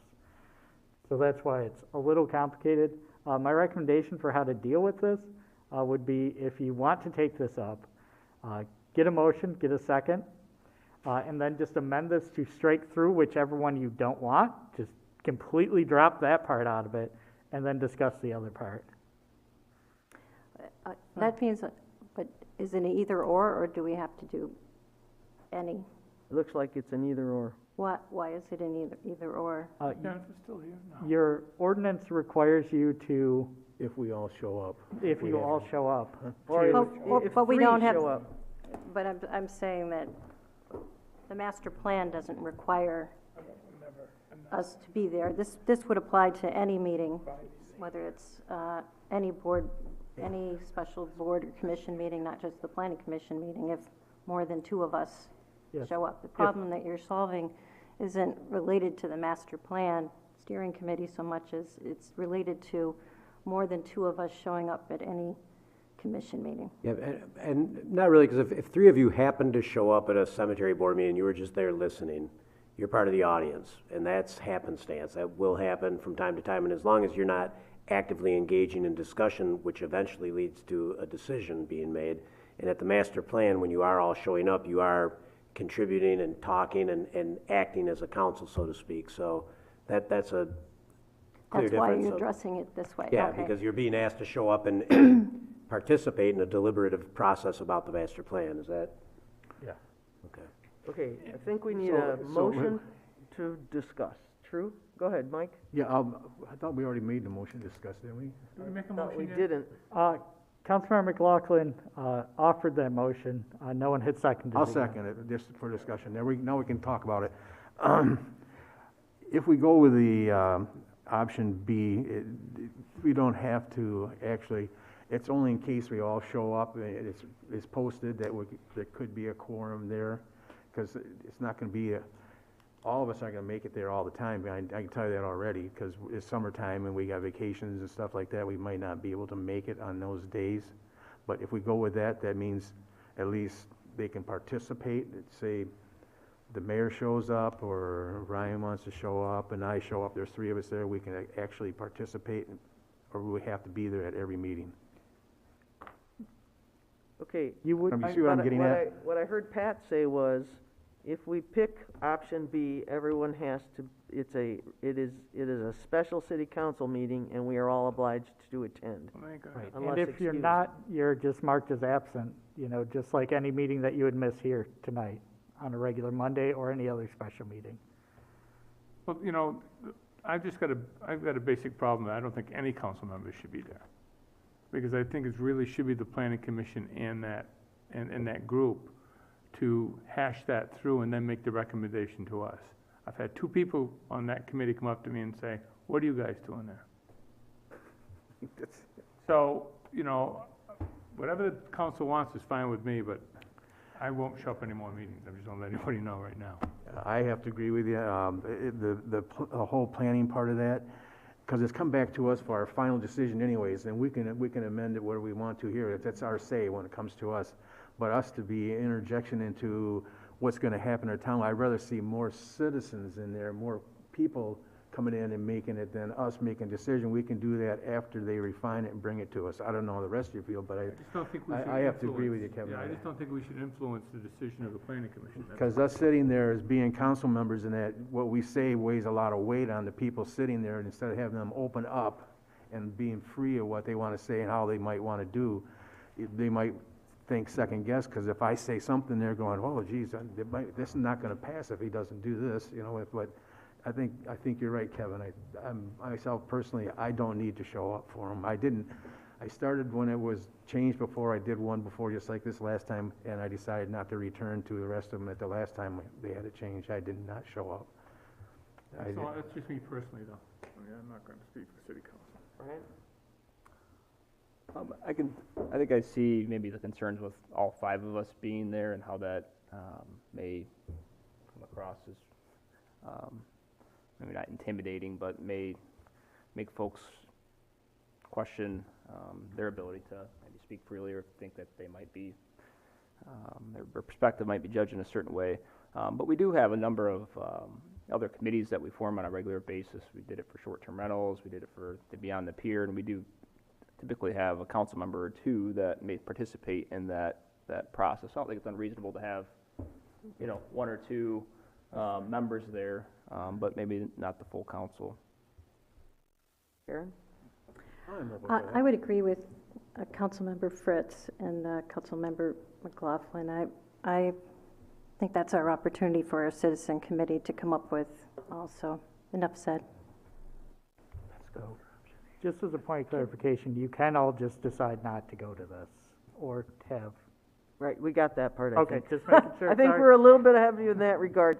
Pat, can I ask a question? Do you know, it looks like Jennifer's gone, but do you know whether in earlier master planning, Yes, there was. Mike knows? Yes, there was There other, were there city were. council members who But I participated think Ryan's in the correct. master I plan? think there was like maybe 2, at the time.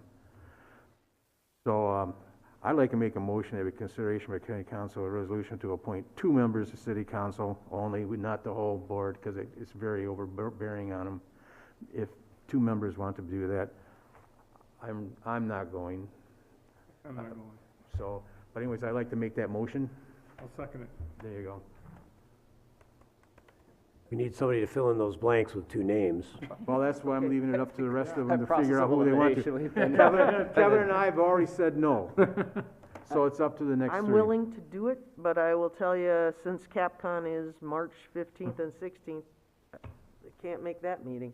Yeah. So, Do our best to make as many as possible, just like any other Finance Steering Committee member can. all right, so Ryan, you're in, I'm in, unless somebody doesn't want, somebody else wants to volunteer.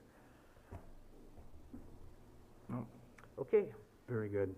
so the motion we're now considering, So right now you have a motion to amend this large and/or motion to read only, consideration by City Council of a resolution to appoint 2 members of the City Council, Councilmember Ryan Cummings and Mayor Kathy McNally, to the Master Plan Steering Committee.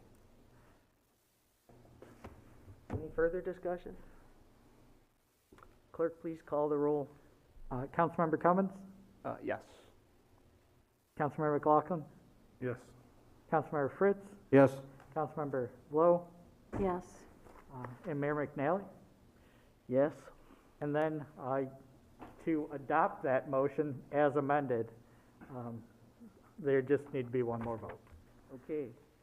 Can I get a motion to that effect, to adopt this motion as amended? Move, don't, second. Motion I by did do McLaughlin, second by Fritz. Clerk, please call the roll. Councilmember McLaughlin? Yes. Councilmember Fritz? Yes. Councilmember Lowe? Yes. Councilmember Cummings? Yes.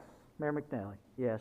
All right, motion adopted as amended. I should add, it probably would be prudent upon anybody, any council members, when we're maybe attending a subcommittee like that, just to make it known that we're speaking individually, not on behalf of the council. We want folks to speak freely, those kinds of I things. think that's important. I think it's very important. Your next item of business is item E, which was added during the approval of the agenda by a vote of 4 members of the City Council, which is consideration by City Council of a resolution that all city departments, including the Board of Light and Power, use the city attorney and his firm, Dickinson Wright, for all legal matters and services. Houttailing Warsaw, you might have to help me out with that, Wersher, can continue to be used for ordinance prosecution. All resolutions and parts of resolutions insofar as they conflict with this resolution are rescinded. And my apologies for the mispronunciation. No, it's my next last names of the firm, but I'll make the motion since I raised this. Motion by Cummins, is there Second. support? Second by Lowe. I'm gonna, discussion? I'll just, very brief discussion. Back in 1957, the previous council were provided with these documents from the Grand Haven Tribune. There was a vote on city charter, and that was voted down on a 4-to-1 margin. And part of the chief opposition was removal of board and commissions under the new charter and the separation of authority of the council and the Board of Public Works at the time. 2 years later, the newspaper article at the time, the charter passed. And stated in the paper that the Board of Public Works will be known as the Board of Light and Power and will remain under the control of the council with its members to be elected to 6-year terms. As we know, that charter language remains in place today. Our Board of Light and Power is a department of the city, an important part of our city, and provides, I think, a fantastic service to our citizens and folks in the service area. But we've run into some issues with, I think, our charter. We've had some occasions, a number of occasions, and I'm not here to air them out tonight, where our Board of Light and Power was using attorneys outside of the City Council's approval, with no approval at all, which our charter requires. And there's been a number of occasions where their use of attorneys has gone outside of allowed approvals. Very clear language that our council has set and how they should be used. I think that our city attorney and his overall firm, Dickinson Wright, are well qualified. They have Mr. Bolche himself. We had a specific question about labor attorneys. Mr. Bolche himself has labor experience. He's a labor attorney for our neighbors in Grand Haven Township, in the village of Spring Lake. He's good enough for all of our other city departments. I think that he'll serve our Board of Light and Power well as well. And I think that his firm has well-qualified environmental and electric utility attorneys. If there's a time that our city attorney feels that there's extra special counsel that's needed, our charter does allow for that. And I think that we'll definitely consider that. But we're running into occasions here where we have ratepayers and taxpayers, and sometimes they're both paying for attorney opinions, and it's not, I don't believe, how our charter is written, and what the folks who passed it or our current citizens expect, what they expect to be occurring. So that's why I'm offering this tonight. I think it's time to just bring everything to our city attorney and Dickinson Wright. I think that will be best served by that. So that's all I have on. I agree with Ryan. I mean, I think everybody sees Ron coming to these meetings, but he's got 275 attorneys backing him up. So, I mean, it's a major law firm, and I think there's no reason why that we shouldn't just consolidate all our attorney functions into his firm. Mike? I'm no comment. Karen? I agree with the Mayor Pro Tem. I have real concerns about how this was introduced, that it was introduced to the agenda at the last minute. And I have real concerns that we haven't given the BLP any notice of this or opportunity to provide input. I also think from a policy standpoint, this is way too narrowly drawn in the sense that it names specific attorneys and or at least specific attorney firms which change out over time, and I think that that's problematic. So I guess my question is, what force, what is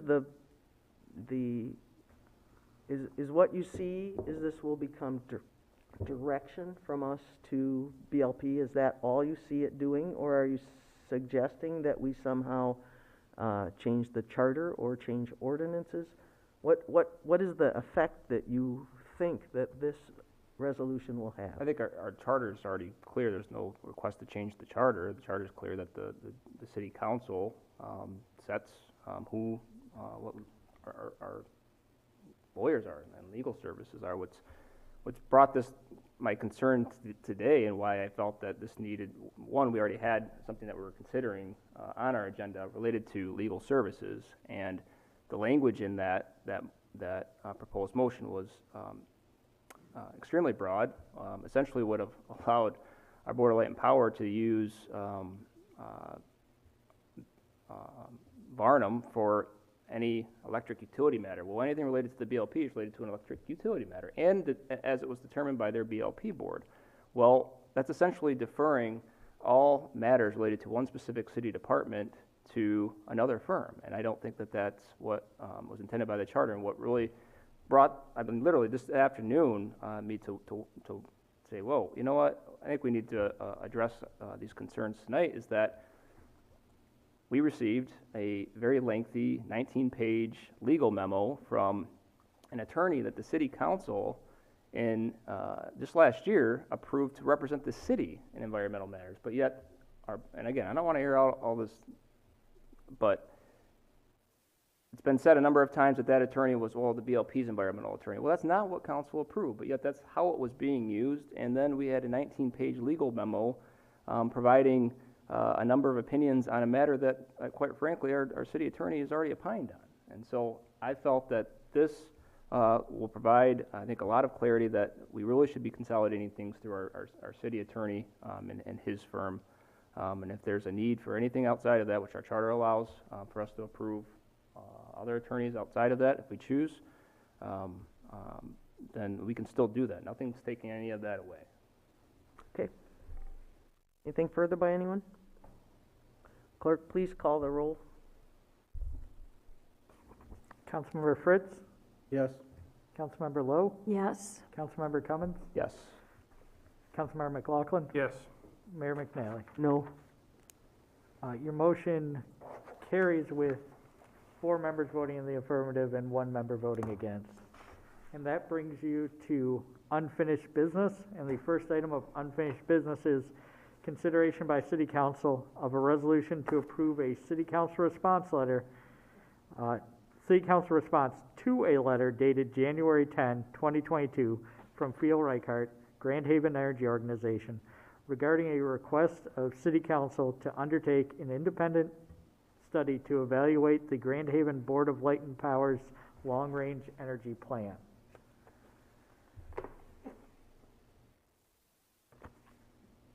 I'll make a motion.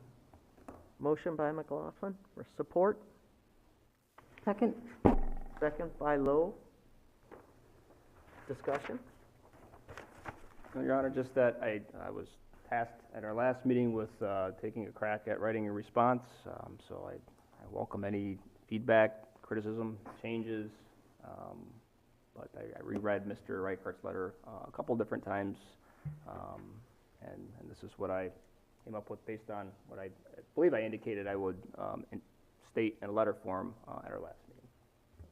I thought, frankly, Ryan, you captured what the discussion was, and I'm fine with it.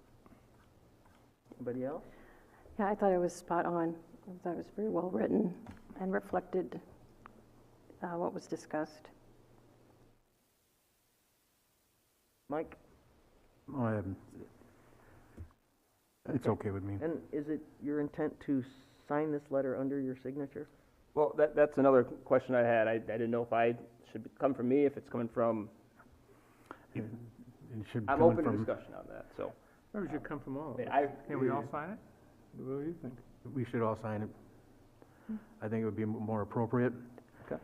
We've done that before. We've had multiple signatures on a document, and we send it out. It makes more of a statement, I would say. Becomes a keepsake then. That might be a little bit of a stretch. Yeah, we can do that, put all the signatures on it and have it here tomorrow for everybody to drop by and sign. That'd be great. Very good. Any further discussion? If it Clerk, pa- please call the if it roll. passes. Councilmember Lowe? Yes. Councilmember Cummins? Yes. Councilmember McLaughlin? Yes. Councilmember Fritz? Yes. Mayor McNally? Yes. You are now on to reports by City Council. I'll start out. I just want everybody to take a little bit of time and reflect on what's happening over in Europe. As you notice today, I'm wearing my colors.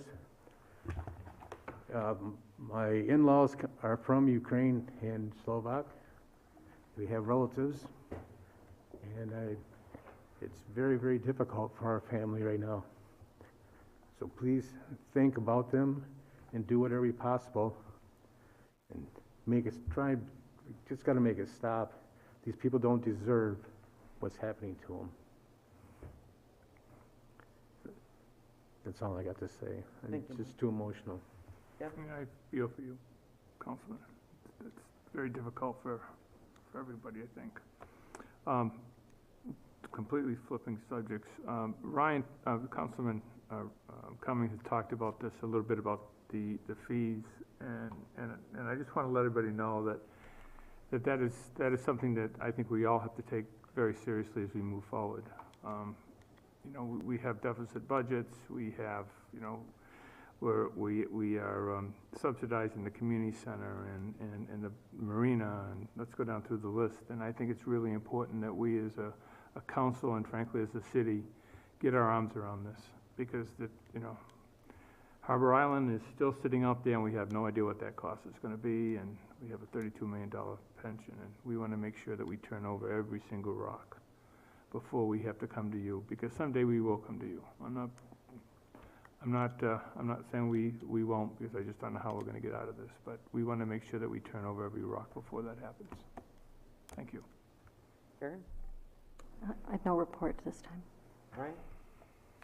I just sent Pat this maybe a few weeks ago, but we get some really good updates from our chamber staff on our businesses and work that's being done and different needs that they have. sounds like in the past, I've been on council during maybe some challenging COVID times, but, I'm more of a visual person more, and I know we have a lot on our plate, and a lot of special, work sessions that we have to work through, but even if we every quarter could make a commitment to go to these businesses and see what they do and hear their concerns direct, get a quick tour, I think for me that's just, I think good face-to-face contact would be good. So like I said, monthly, semi-month, or every 2 months, quarterly, whatever's not going to be too much of a challenge for all of us. But if we could do that, I think that there'd be great benefit to that. So. But what often works is maybe at 5:30 on a council night, we go and do that, and then you've got about an hour tour, then you come back down here, so everybody could just eat a little early that night, and Joy's good night to bring it up. We can, and we've I think the last time we did that, we did something with over at Camshaft Place. Yeah, and it wasn't for anything to do. It was just to take a retour and get acquainted with them over there. Yeah, we can do the same thing. I have to agree, Ryan. That's a good idea. We've done that before, and it keeps us in touch with them and get to see what they know. Hear them. Yeah, I think so. Okay. I've got only one short thing to say, which is I received a email actually from a representative of Grand Rapids Community College who invited me down to visit the campus they've established in Holland, which I think Pat is going to set up for us to do. And once he's got a date, if anybody else is interested in taking a look, we also invited this rep from Grand Rapids Community College to come back to town and maybe take a look at what Grand Haven might have to offer.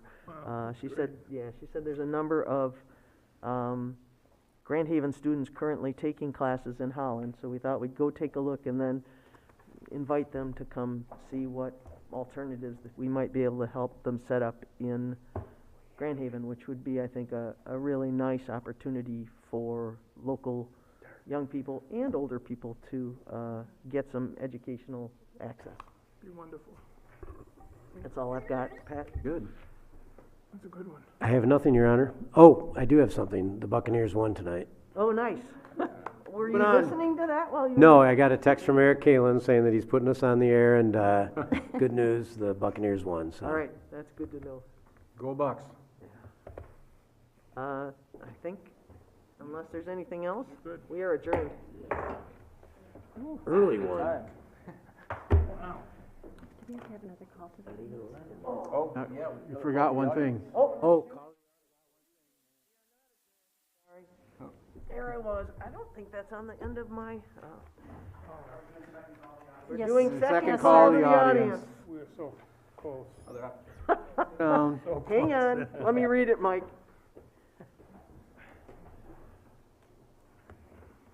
This is one of two opportunities, the second call to the audience. At this time, members of the audience may address council on any items, whether on the agenda or not. Those addressing council are asked to provide their name and address and will be limited to 3 minutes of speaking time.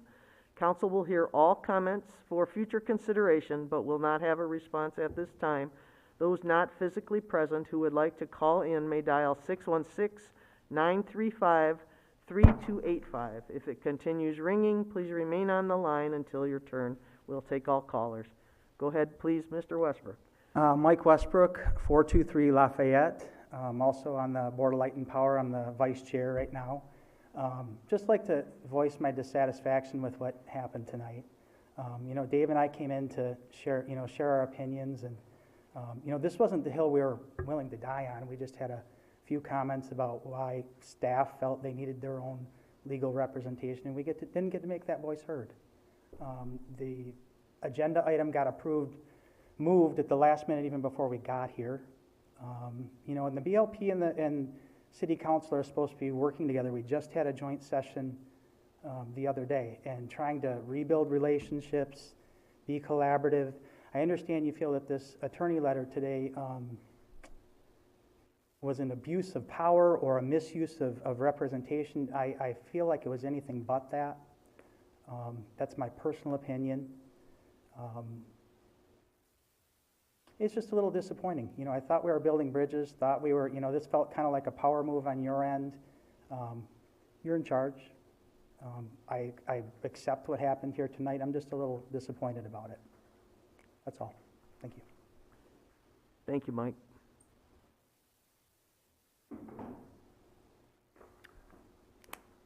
Great meeting tonight, Jay Whitelaw, 104 Poplar. Was gone a couple of them, and it's great to see everybody coming together.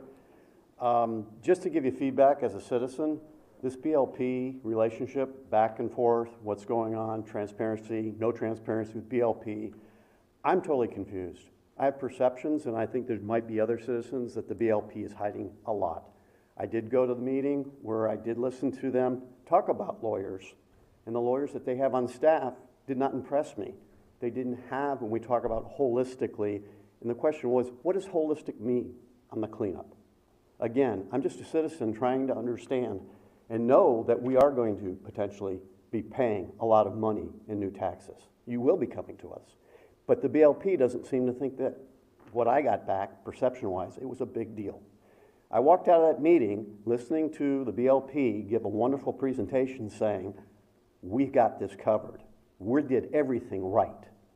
And a lot of people saying, you were not transparent, and then listening to what they had as far as lawyers.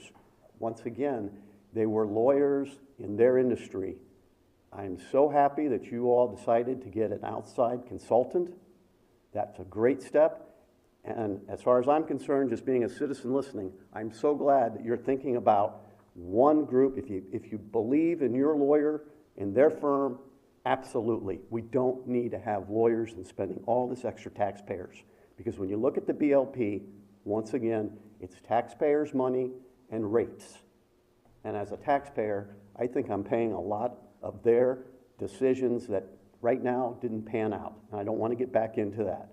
But thank you. I'm glad that I spent 3 hours tonight listening to great leadership in my impression. Thank you. Thank you, Jay. Jim Hagan, 400 Lake.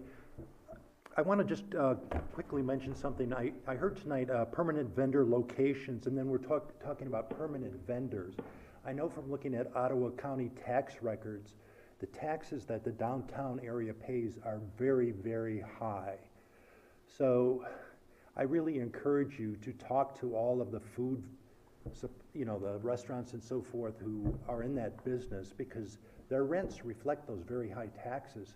So they have a huge amount of money they're paying for those. And I'm not so sure that with the rate structure for the food trucks that they're paying enough. So please do talk to all the restaurants.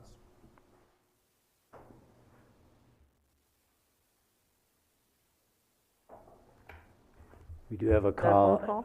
Yes, Your Go Honor. ahead, Caller, go ahead. If you could state your name and address, please. Sure. Hi, this is Carolyn Taylor, and I'm at 15177 Ferris Street here in Grand Haven Township. Just calling tonight to bring up again that I really hope with the recreational marijuana situation that you take the time and really consider what some communities are doing that have been doing this for longer than just Michigan, right? So I did send you, with your last meeting, some really good information from California and Colorado that I'm hoping that you're really taking a look at. And I do appreciate your efforts with all of this. Thank you. Thank you, Carolyn. Thank you, Carolyn.